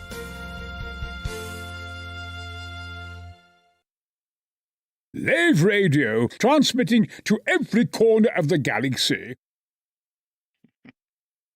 And suddenly we're joined by... Oh, are we on now, are we? Are we on? Are we? You sure about that? You're definitely on. We're definitely on. All right. Well, suddenly we were joined by a wild Flossy. Hi, Flossy! Hello. So, how is everyone? We're all good. Are you all good and exciting? Yes, yes, very much. Yeah. So, are you working for the rest of the thing, or are you wanting to run away again? You can do either. Well, I just sort of popped in. I saw that David said he was coming on tonight, so I thought when I saw this on air thing, I thought, oh, I've not seen that before, and found I could listen to you. So I've just been listening for, I don't know, about a quarter of an hour. And then you found the mistake that that you can say, "Can I come and play with you?"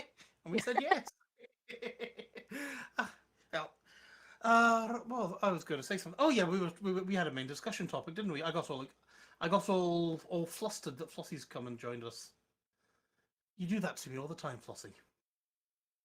So, what ways do you guys see Odyssey changing the activities of groups that you're involved in, rather than any group?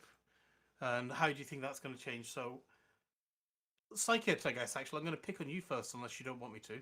No, you can pick on me. I'm going to pick on you I'm going to do a lot more BGS. I'm interested to see how it affects background simulation. Well, I can tell you how it's going to affect the background simulation for the Longer. first month or so. Well, yeah. Missions that are on foot seem that they take a lot longer than a mission that you can maybe take on a Horizons mission. So I want to see if I can figure out what the balance is between the two.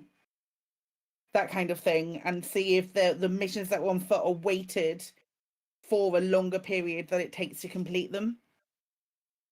That's the first thing. That's a little bit that I'm concerned about, because I think I don't want people to not play. Like, I don't want my squadron to not play Odyssey and play Horizons instead, because it gives a better return by doing stuff in Horizons. I want to see how that works out.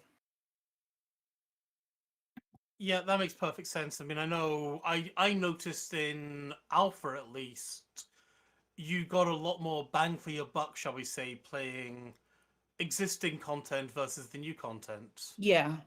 And yeah, they should be balanced out and things like that. So, Alec, what about yourself?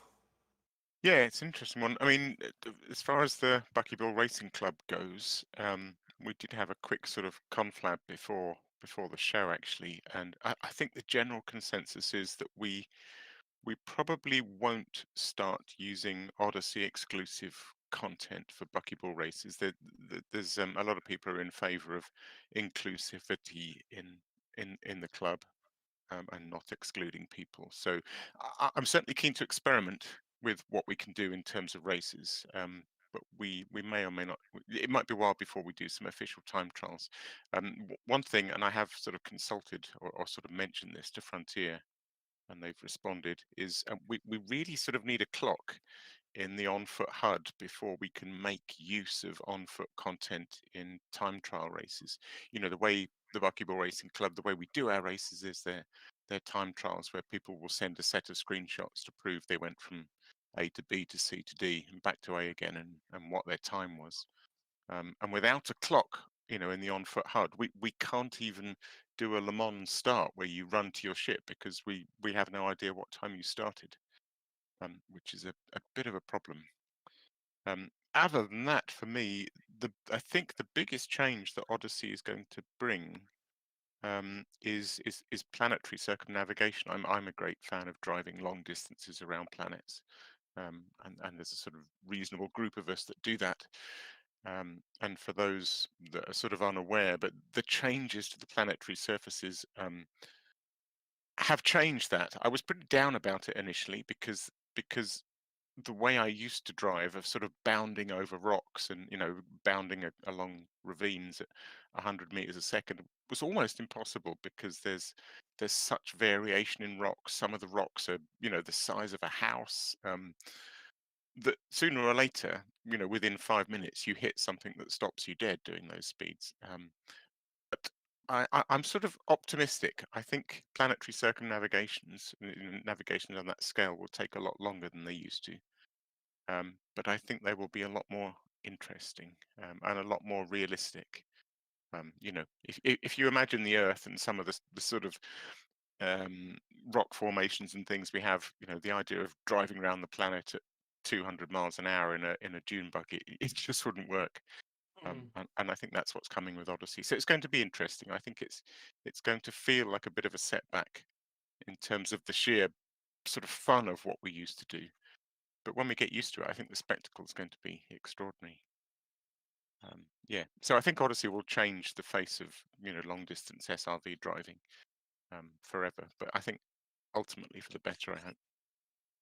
You're not picturing yourself sort of walking around the moon then on foot or something? Walking is really interesting. I mean, I think a lot of people had me pegged for being the first on-foot planetary circumnavigation. But to be honest, I mean, if anyone's walked a long way in Odyssey already, one of the things I did is I was messing around, surprise, surprise, in an SRV, and I basically ended up falling off a building with my SRV still on top of the building. At which point I was on foot outside a planetary base with no way of either getting to my ship, or because they haven't put a door in the in the bar, there's no way of getting back inside. So your two options are to die or to walk 5 kilometers outside of the base, and then you can recall your ship. Yeah. So so I did that, and I have to say, if Could you not get fi- a taxi? I think the same thing. I think you have to get outside the base to do that. I do confess I didn't think of that, but I think the same applies. So I have walked 5 kilometers, and I have to say it's a chuffing long walk, and it's really quite boring. And I think walking around the planet, I'm sure somebody will do it, and I salute them, but I don't think it's going to be me. So yes, that's my thoughts. Yep. Right, Mac, pulling it back slightly, maybe over towards the BGS side of life. What about you guys in the EIC? Yeah, I can tell you what's going to happen with the BGS next month. It's going to be utter chaos. It always is after an update. 100%, yeah, agreed entirely. We have been frantically trying to tie up as many loose ends as we can. Alpha Fornacis was a big one for us. We just tied that one up. We wanted to get all the conflicts done before, because it's a high pop system, so it's difficult to move anyway. And a few others we're trying to prevent. There's some systems we don't want to expand in, so we're trying to just bump up the low factions in that before this all drops. And we basically got tonight to do it. And then we're back in the one, but effectively the next tick is going to be the update.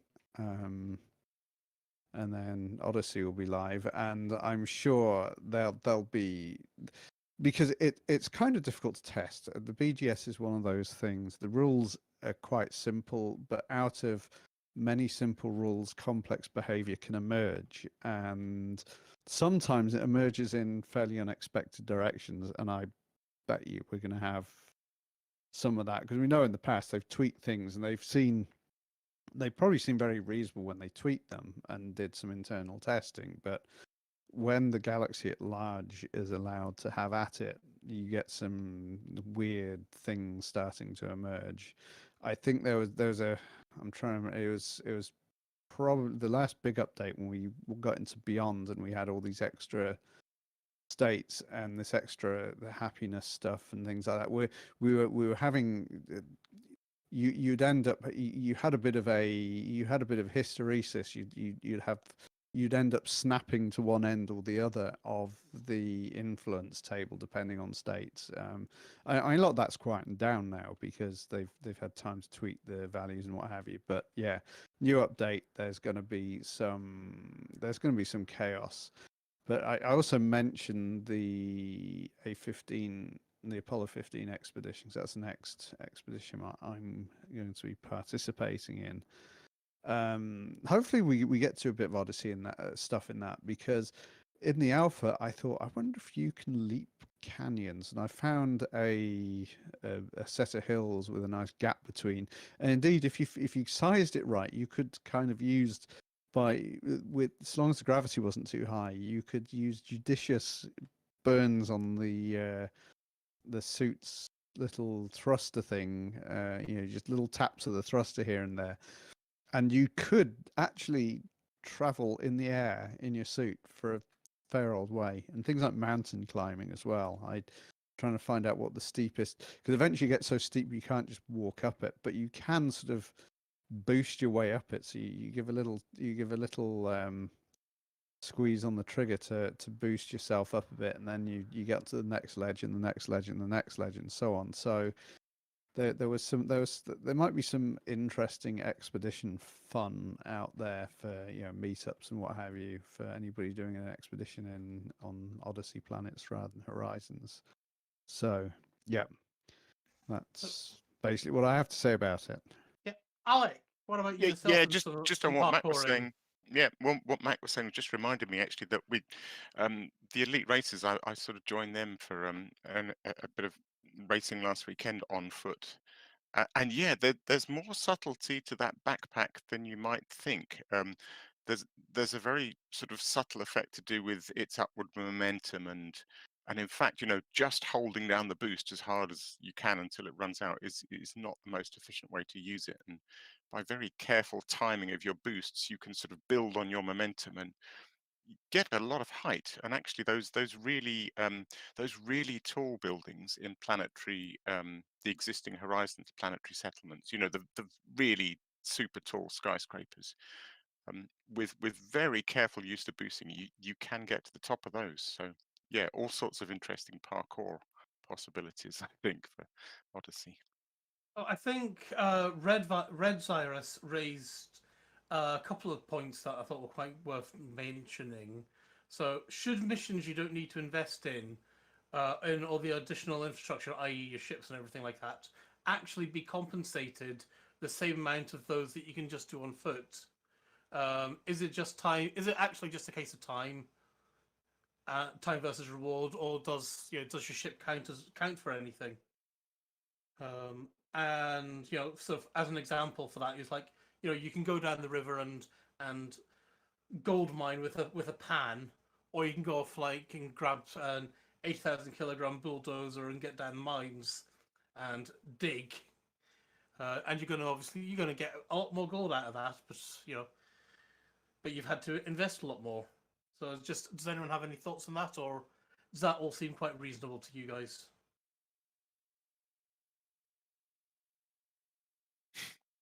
I think it's all balance. It's going to be part of it is balance, and part of it is, do they want people to play Odyssey or not? Interesting. Because if they've got if there is no reason for people to get into Odyssey, or there's no benefit for people playing in Odyssey, and don't get me wrong, I am very excited about Odyssey, absolutely. But if there is no incentive for you to do stuff on foot, what, pray tell, is the point of doing Odyssey? And that's a really, really negative angle to take it, but it's there has to be some incentive for doing those on foot missions. Yeah, that seems fairly fair. Right. Shan, I do believe you're back in the room. Yes. I was just picking up a little on what Psychic was just talking about. Although I'm not part of a player group per se, I sort of prefer to do my own thing. One thing I'm still slightly concerned about, and it'll be interesting to see how it plays out, is there seems to be a lack of things to do in the stations, in the soft things, for a better word, the role play aspect, being able to buy drinks, the community joining in, having a party, and all that kind of stuff that actually adds a serious amount of content and things to do outside of the game mechanics. I hope Frontier put them in, and we'll find that out tomorrow. But I am worried that all we'll see is conflict zones and missions, and there won't be, for a better phrase, this cardboard box we keep talking about for communities to grab hold of and then use and be inventive and things like that outside of the stations. I don't know, because you very often see games that give a huge amount of longevity and playtime, not actually in the mechanics, but on giving the community stuff to do. And I just haven't seen much of that, and that does worry me.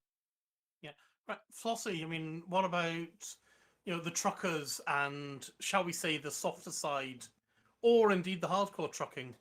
Do you think Odyssey's content's going to do anything for you guys? I should think it probably will, yes. I know I did enjoy being in Odyssey and doing a lot of the exploration on the planets. Yeah, I think it'll make a big difference to the truckers. What I mean- about community goals and if we ever get them back into stellar initiatives? Well, yeah, that's something we'll have to. I presume we'll be able to do them in either Horizons or Odyssey. Actually, good point. I mean, I wonder I don't see you know, why not. will they have? Well, yeah, I'd imagine they will, but Mm. theoretically they could do a Odyssey only CG. Wondering what kind of Do, Odyssey yeah. they could do. Go off and raid 10,000 bases or something. I don't know. So, I so have absolutely no idea. Yes, in regard to that, in the regard to the Odyssey only CGs and stuff, they as soon as they came out and said that they were delaying Odyssey until May, they also delayed wasn't it the elections? Is this right? I'm sure I've said this before, but they also delayed the elections via Galnet in May. They were like, we're going to have to postpone this. So I'm assuming that there is going to be stuff coming that's only Odyssey based. What we might be, I don't know, voting with our guns or something like that. In the Alliance When do we not? Yeah. You could go around doing a spot of canvassing, or you can go and shoot people. I don't shoot people. Well, we know you. So have you? Did you actually only with take you. part in any? Yeah. Did you take part in any kind of on foot shooting goodness? I did go on one of those things on the troop drop thing. Frontline things. But I hadn't got a clue what I was doing. I soon died, and I thought, nah. So you went to one, but you didn't actually shoot anybody. I think I did maybe shoot a couple. I'm not sure, Okay. but I thought it's alpha. And what happens in alpha stays in alpha, so it doesn't count. It doesn't count, no. I didn't swallow, and it doesn't count. Yep. But I mean, you did touch on another good point. Obviously, you are in the fuel rats as well. Yes.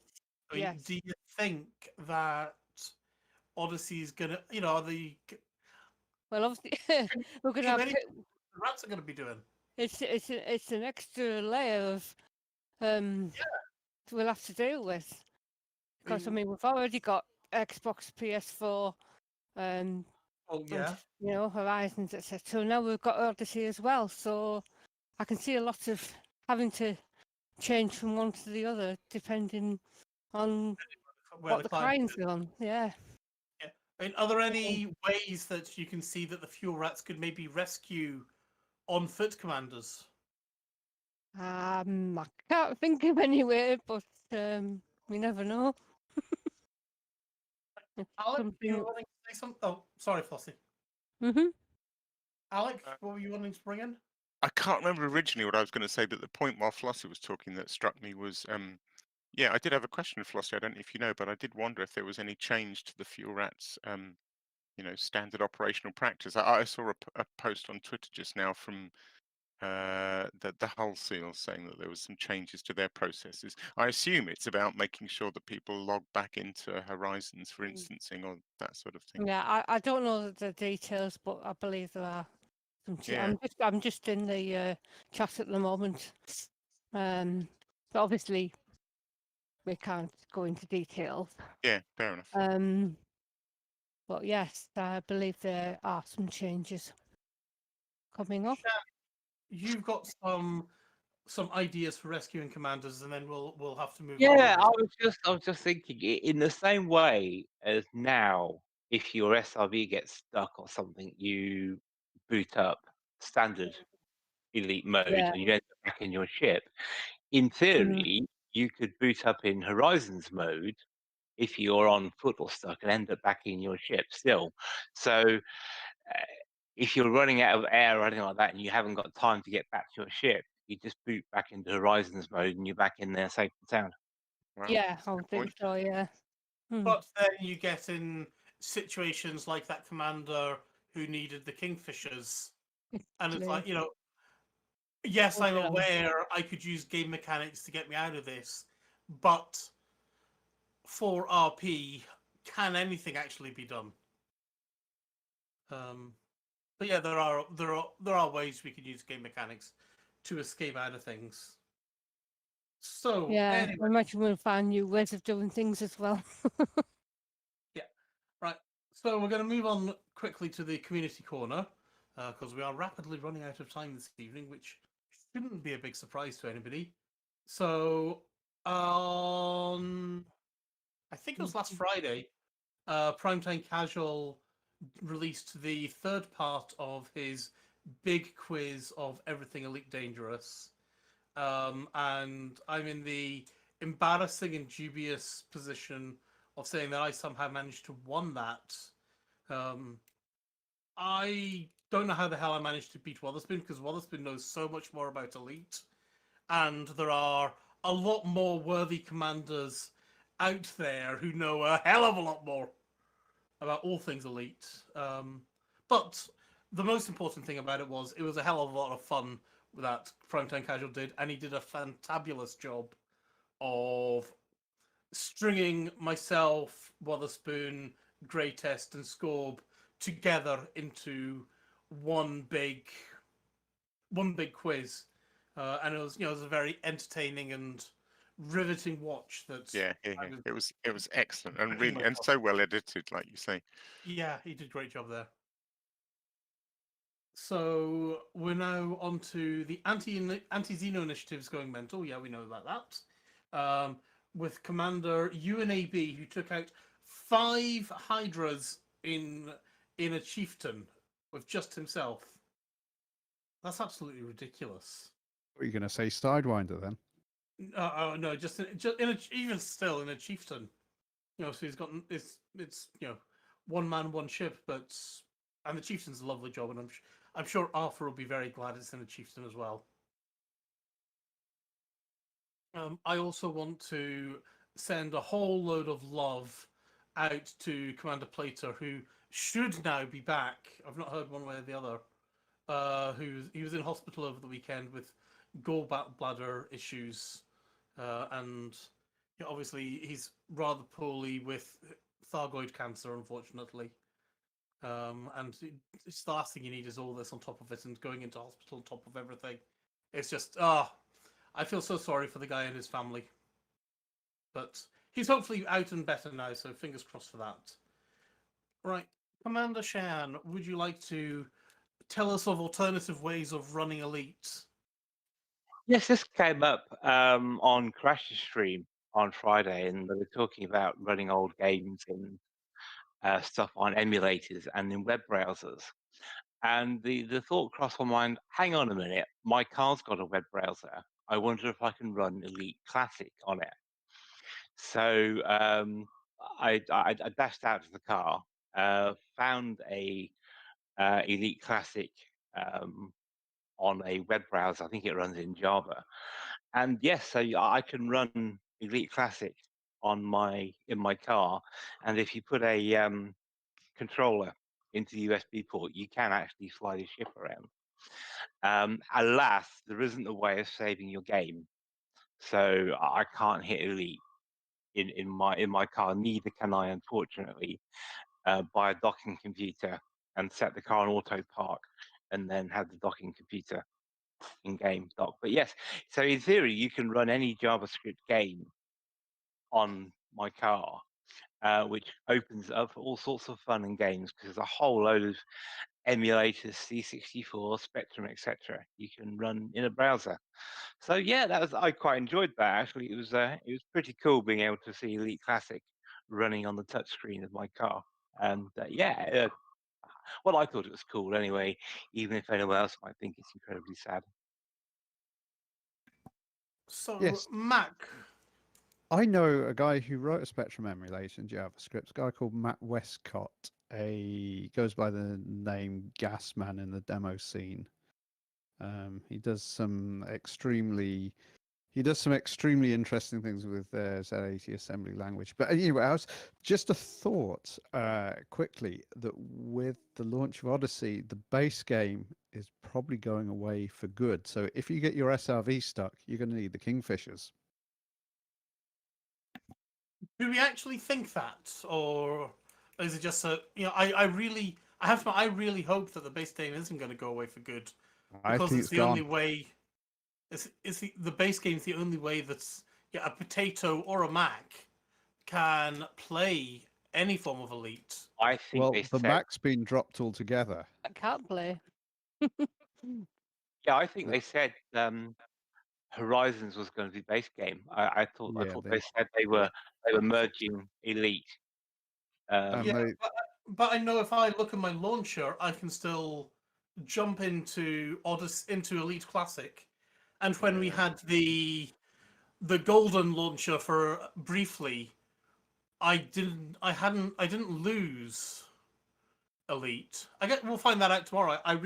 But I really hope we don't lose the ability to go into Elite Classic. And if we don't lose it tomorrow, we'll probably lose it with the console launch. That's another possibility, yeah. I hope we don't, though, but yeah. But the Kingfishers will like it because it'll True, give them a point to exist. That is true. So, moving on. Yep, okay, right. So I want to give a massive shout out and congratulations to the guys who are behind Operations Warbucks, who raised an amazing £5,706 and 85 pence, which is going. A bit of it is going to help Commander Orange Phoenix from SPVFA and Sagittarius Eye upgrading his PC so we can actually play Odyssey. But the lion's share of that, over 4,000 quid, is going to be going to Health and Mind Scotland, and that's way beyond what the organisation team dreamt they were going to be able to get. So well, proof. You guys in the community, all of you, you're all amazing, and even more amazing, Psychit. Hey, we're doing a fundraiser for Click Sergeant next week. I mean, there's nothing else going on, so I figured we'd do something else. But we've got on Saturday, there is going to be a live stream starting it. It's going to be a short live stream over on the Flight Assist Twitch channel where we're going to be recording the season finale of season 2. And then for the whole week after that, we will be over on my channel playing different space games with lots of giveaways and all of that nonsense, trying to raise money for Click Sergeant, who have very much helped one of my squadron, one of my community, one of the Friends of Flight Assist, all of that. Kaliko Jack, I was chatting with him earlier today about how they have helped him specifically when his son's been going through cancer as well. So we're going to be doing a lot of fundraising next week, ending in a 12-hour stream on Friday the 28th, I want to say, when there will be lots of ensuing silliness. Yeah, and I like the idea of ensuing silliness. Oh yeah. Oh yes. We all like silliness, and anything to do with well, frankly, fuck cancer. Hell yes, fuck cancer, fuck it all the way away. Fuck it so much. Indeed, and doubly so if it going to children. Well, just no. Yeah. Mac, were you trying to say something? No, I don't know whether my thing was lighting up, but I was going to say ensuing silliness is probably if you're not a doctor or researcher in the field, then it's probably a good way to say fuck cancer, really. Right. Well, in that case, then, does anybody have any other business that they would like to raise? Well, for this episode and before we dive into Odyssey tomorrow. Back up your keybinds. Back up your keybinds. Okay, right. One very. Go, Shan. Yeah, count to 10 before posting on the keyboard on the forums. Just to chill. It will work eventually. Just be zen about the whole thing. I'm not even going to look at the forum tomorrow. All the I day feel after. sorry for the mods. Right, I am going to ask everybody very, very quickly, what is their first plan for Odyssey? You don't have to tell anything exactly, but what's the first thing you're going to do? So I'm going to start with you, Alec. It looks like I'm going to finish driving the last 10 degrees of whatever the planet I'm on is. Wasn't my original plan, but yeah, I should be finishing a circumnavigation. Mac. I think I'm going to be checking I still have my nice clothes because they weren't there in the alpha. Good one. Yeah. Flossy, first thing you're going to do when you can actually play Odyssey tomorrow or Thursday. Have a look what new goodies we've got in Hutton Systems and make my way over to Hutton Orbital ready for the show on Thursday night. Say it. I'm going to buy a plasma shotgun. I'm going to buy a sniper rifle. We are our home system at the moment. You were talking about like prepping your home systems, making sure that all your BGS was nice and lovely. We have 2 wars in our home system that are taking up everything but 19% of the influence. So that's joyous, but we've got a lot of conflict zones to play in. So I will be buying a sniper rifle and a shotgun, and I will be doming some nerds. Shan. I will be finding out where Colin is and landing on the planet while he still tries to log in.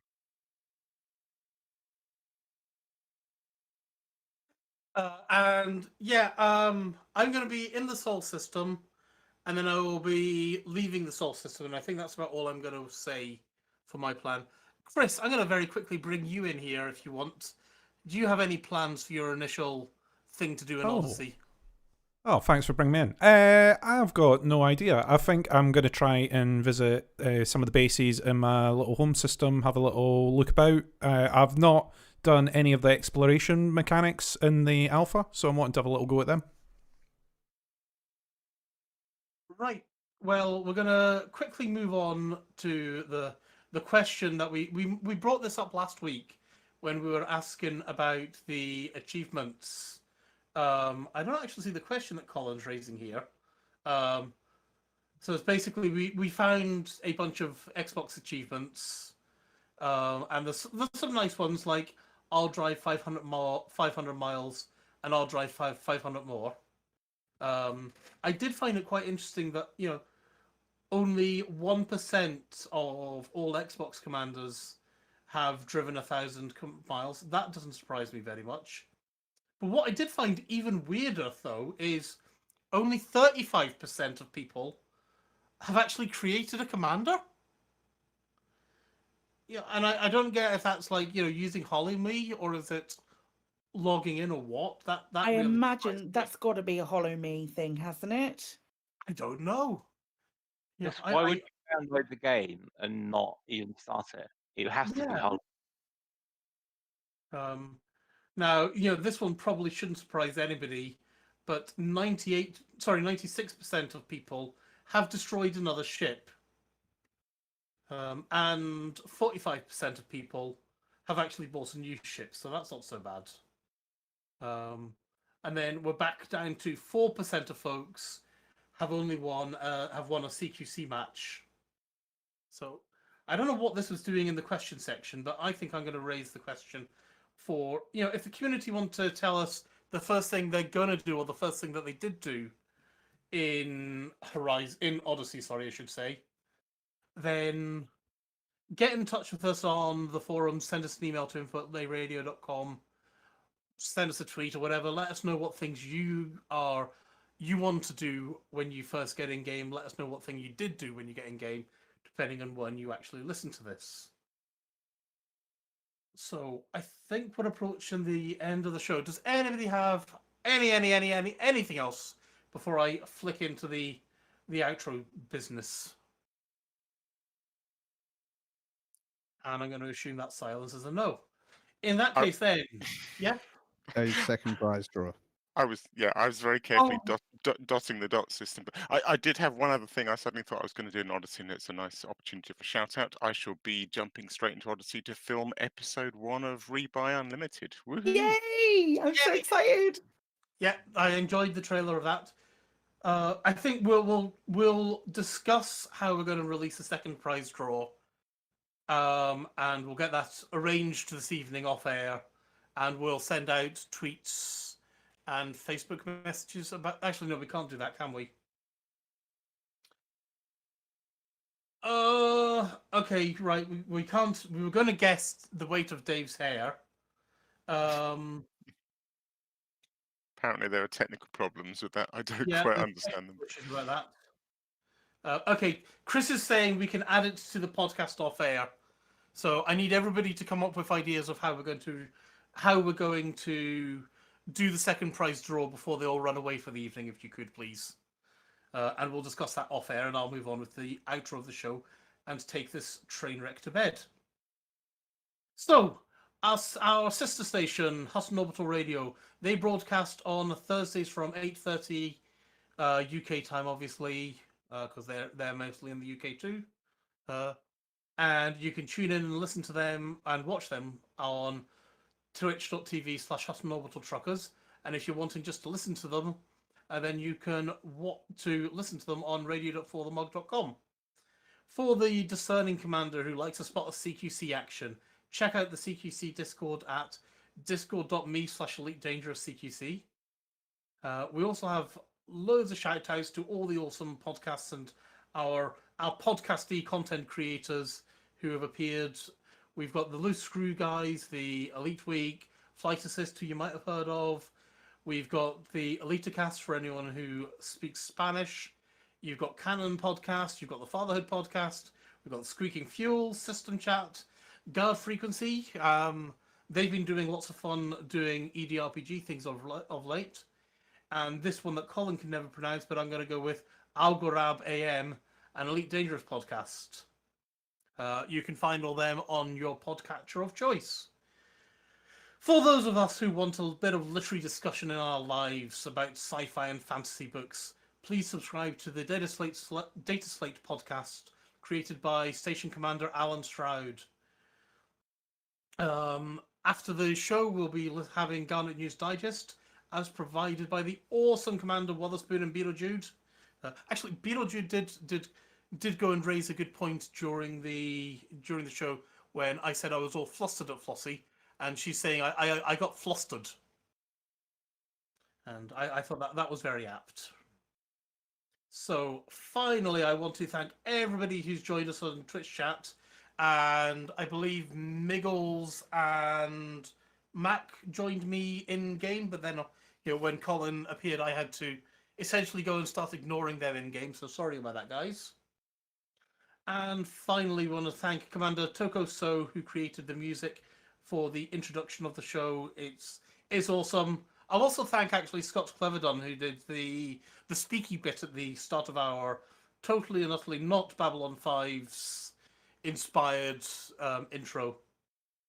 So that's it. Oh yeah, I've got to do the. That's it for another episode of Lave Radio. If you want to get in touch with the show, then you can email us at info@laveradio.com. You can hit us up on Facebook at facebook.com/laveradio. We are on Discord, discord.io/laveradio. You can send us a tweet by going onto Twitter, funnily enough, and we are at Lave Radio there. There's also a TeamSpeak server where commanders can hang out and chat with the truckers. And that... Now, Flossy, can you tell us what that is? How do we get on TeamSpeak, Flossy?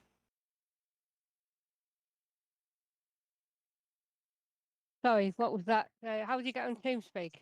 We get on TeamSpeak. Yeah. I know you frequent there, don't we? You go to hot.forthemug.com in your TeamSpeak client. This is not a web page. This is the server that we're on. And you just log into TeamSpeak. There's no password, and you find us in there. There's lots of lovely people, and they're not scary at all, are they? You're just going to. There's 2 green rooms where you can listen to the show. One where you can talk to each other, and another one where you speaking is turned off so people can listen in peace. So you go inside the green room and listen to the show. If anybody has any questions about anything you've ever wanted to hear about Lave Radio and things like that, please get in touch with us, and we can obviously raise that up in a future episode. Lave Radio is recorded live on a Tuesday evening from 8:30 and streamed out on laveradio.com/live, on Twitter, on Facebook, on YouTube, on all the places. Thank you so much to Alec Turner, Mac Winston, Flossy, Vangdien, Psychit, Shan, Chris Mark 4. I see Ventura's popped up just to say hi, I'm assuming. Thank you very much, Colin. I hope you're okay. Until next time, Commanders, unless anyone's got anything else. Oh, Ventura's saying ts.forthemug.com. Is that different to Flossy's thing, is it, Norman? So is that different? I always get it wrong. So yeah, apparently you can also do ts.forthemug.com, and indeed you can actually do teamspeak.laveradio.com. Yeah. So, finally, until next time, Commanders, walk safe, and if you can do that, walk dangerous.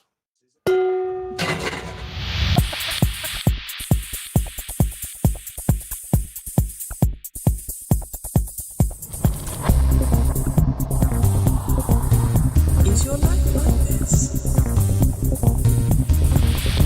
Sounds like someone having an orange inserted.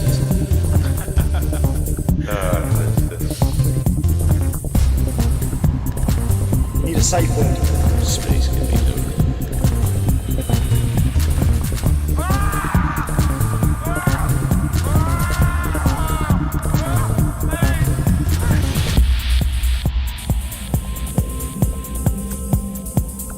I'm gonna see the galaxy.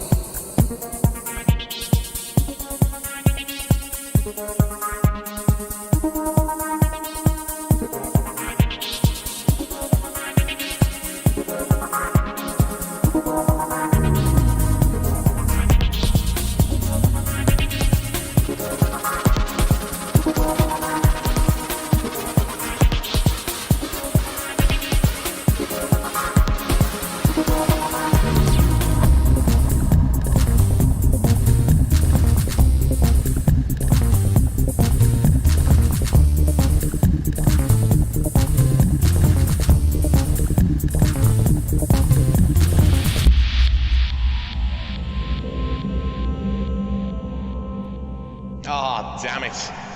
No worries, guys. Hold the fort for 2 seconds. I'll be right back. Yeah, that butt clenching really was awesome.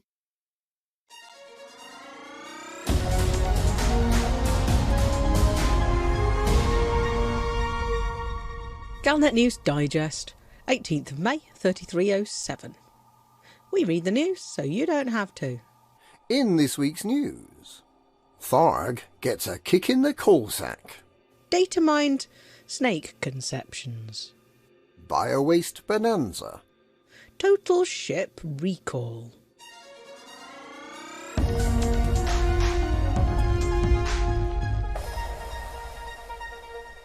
Despite commanders rushing off to the Crystal Shard forests to gather materials amid concerns that the forests may suddenly and inexplicably vanish, progress in repelling the latest Thargoid invasion has been more than encouraging. Anti-Xeno combat pilots have been out in force in the Coalsack and California nebulae and in the Pleiades region, fighting off the invading Thargoid hordes.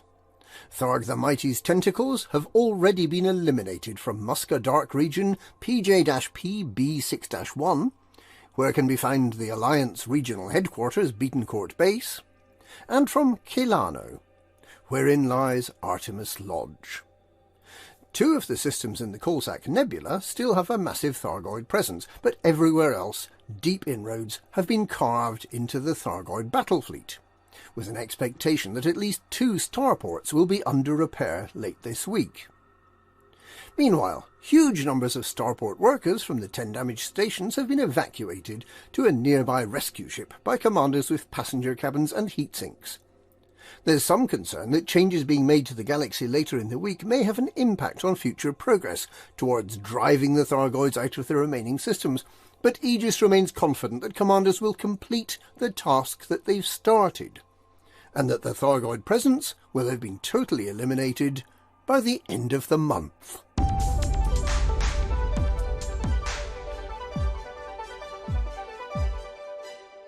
Commanders with a good knowledge of information technology and a rather less thorough grasp of the Pilots Federation terms of service have been finding out what wonderful new things may be coming to the galaxy.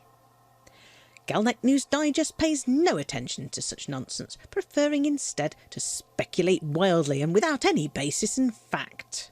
So, on the basis of uninformed speculation, what might be coming to the galaxy? Spaceships, that's what. There are plenty of old designs just waiting to be brought up to date and released into the showrooms. Many of them are named after snakes. Who doesn't long to see the boa wriggling around the galaxy, or the entirely different ship called the Constrictor? The Gecko has fans, as does the submersible Moray starboat. And what commander hasn't wanted to own a worm-class landing ship? Add to that all the other classic ships: the Bushmaster, Cayman, Cougar, Chameleon, Copperhead, Delta, Drake, Garviel, Griffin Gnat, Hawk, Hognose, Iguana, Moccasin, Monitor, Ophidian, Racer, Urutu and Wolf. And of course the Panther Clipper, which everyone was expecting to be re-released back in 3300 and every year since. And the potential for new ships for sale in galactic shipyards seems almost unlimited. But there's more. Speculation is rife that there may be strange sorts of space vegetables on the new planets that may be scannable using a special new form of scanning device. There are rumours of space taxis run by a company called Apex Interstellar, and of strange settlements that can be raided on foot. There are tales of a mercenary facilitation organisation that will set you up fighting on either side in a conflict zone. They're not fussy. There are fables of a starport bar where the bartender will trade strange new materials and buy stolen goods, and of a strange white-headed gentleman sleeping on a bench. What else might there be? Could there be new surface vehicles to buy? Could there be new encounters with Thargoids? With the Guardians? Will there be a new David Braben bobblehead? Who can say whether any of this speculation is true? The sensible thing to do is wait and see.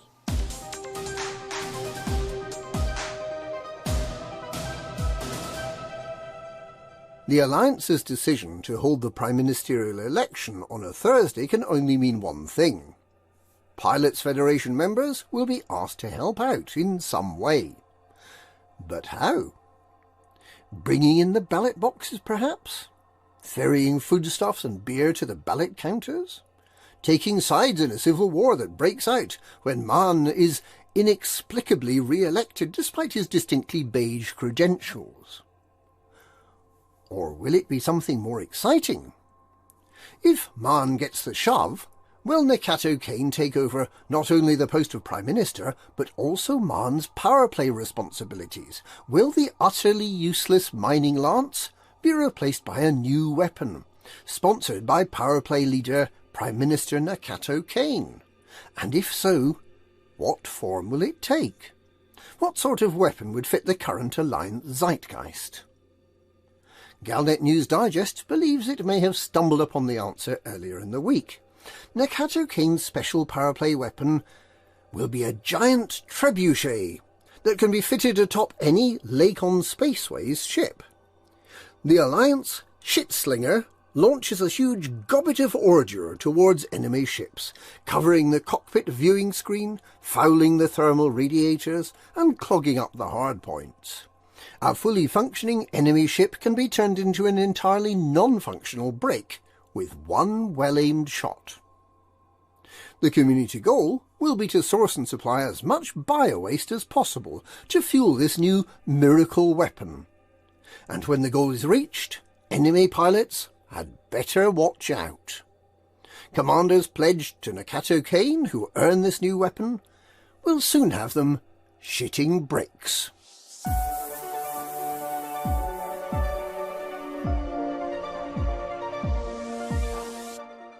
every ship in the galaxy is being recalled for urgent work by the Pilots Federation on Wednesday, the 19th of May, the day on which Odyssey permits will, for the first time, be issued. These are real permits this time, not the pretend alpha permits, and they will allow commanders who have paid the appropriate fee not only to land on a significant number of new planets, but also get out of their spaceships and walk on the planetary surfaces. Commanders will be able to form teams with other Odyssey pilots, which allows them to take rides in each other's spaceships and to drive each other's surface vehicles. However, commanders who have not paid for the Odyssey permit, including users of the PS and Xbox flight control systems, will see absolutely no change whatsoever in the galaxy after the emergency maintenance completes. Everything will be spookily the same. So, why the need for the universal ship recall? It's all down to the equipment that segregates Odyssey commanders from the rest. While commanders with the Odyssey permit will be granted access to the new environments and capabilities, all other commanders' ships will be fitted with the Trojan device, a mechanism that prevents their view screens from displaying the galaxy in all its newfound visual splendour. Instead, these unfortunate commanders will see a real-time recreation of the galaxy as it used to be, the old Horizons way. Opinion is divided about whether non-Odyssey commanders will actually be in a different, parallel galaxy that looks and behaves like the old one, but they certainly won't be able to see Odyssey commanders unless the latter choose to cast off their godlike status and manifest themselves to less privileged commanders using the Horizons portal. In around 6 months, on a date yet to be confirmed known as Soon TM Day, the Trojan devices will be removed, allowing all commanders finally to see the galaxy as it truly is. The Odyssey ship upgrades and the Trojan ship modifications will start at 0700 with no flying permitted and should be completed 11 hours later at 1800. At which point, a combination of downloading the ship software updates and a mad rush to log in and claim first footfall on a favourite planet will cause orbital traffic control chaos, with a selection of orange sidewinders, mauve, black and yellow adders, scarlet and magenta crates, purple pythons, blue, gold, teal and taupe cobras, and not to forget a spate of the much-loved silver fer-de-lance. And if you complain that you can't fly your ship, older and wiser heads belonging to older and wiser smartasses will shake, and the ancient adage of never play on patch day will be muttered, along with the equally venerable and pointless question, you did remember to back up your bindings, didn't you? And that's the last Galnet news from the Horizons galaxy. Galnet News. We bring atmosphere to the news, so the Pilots Federation don't have to.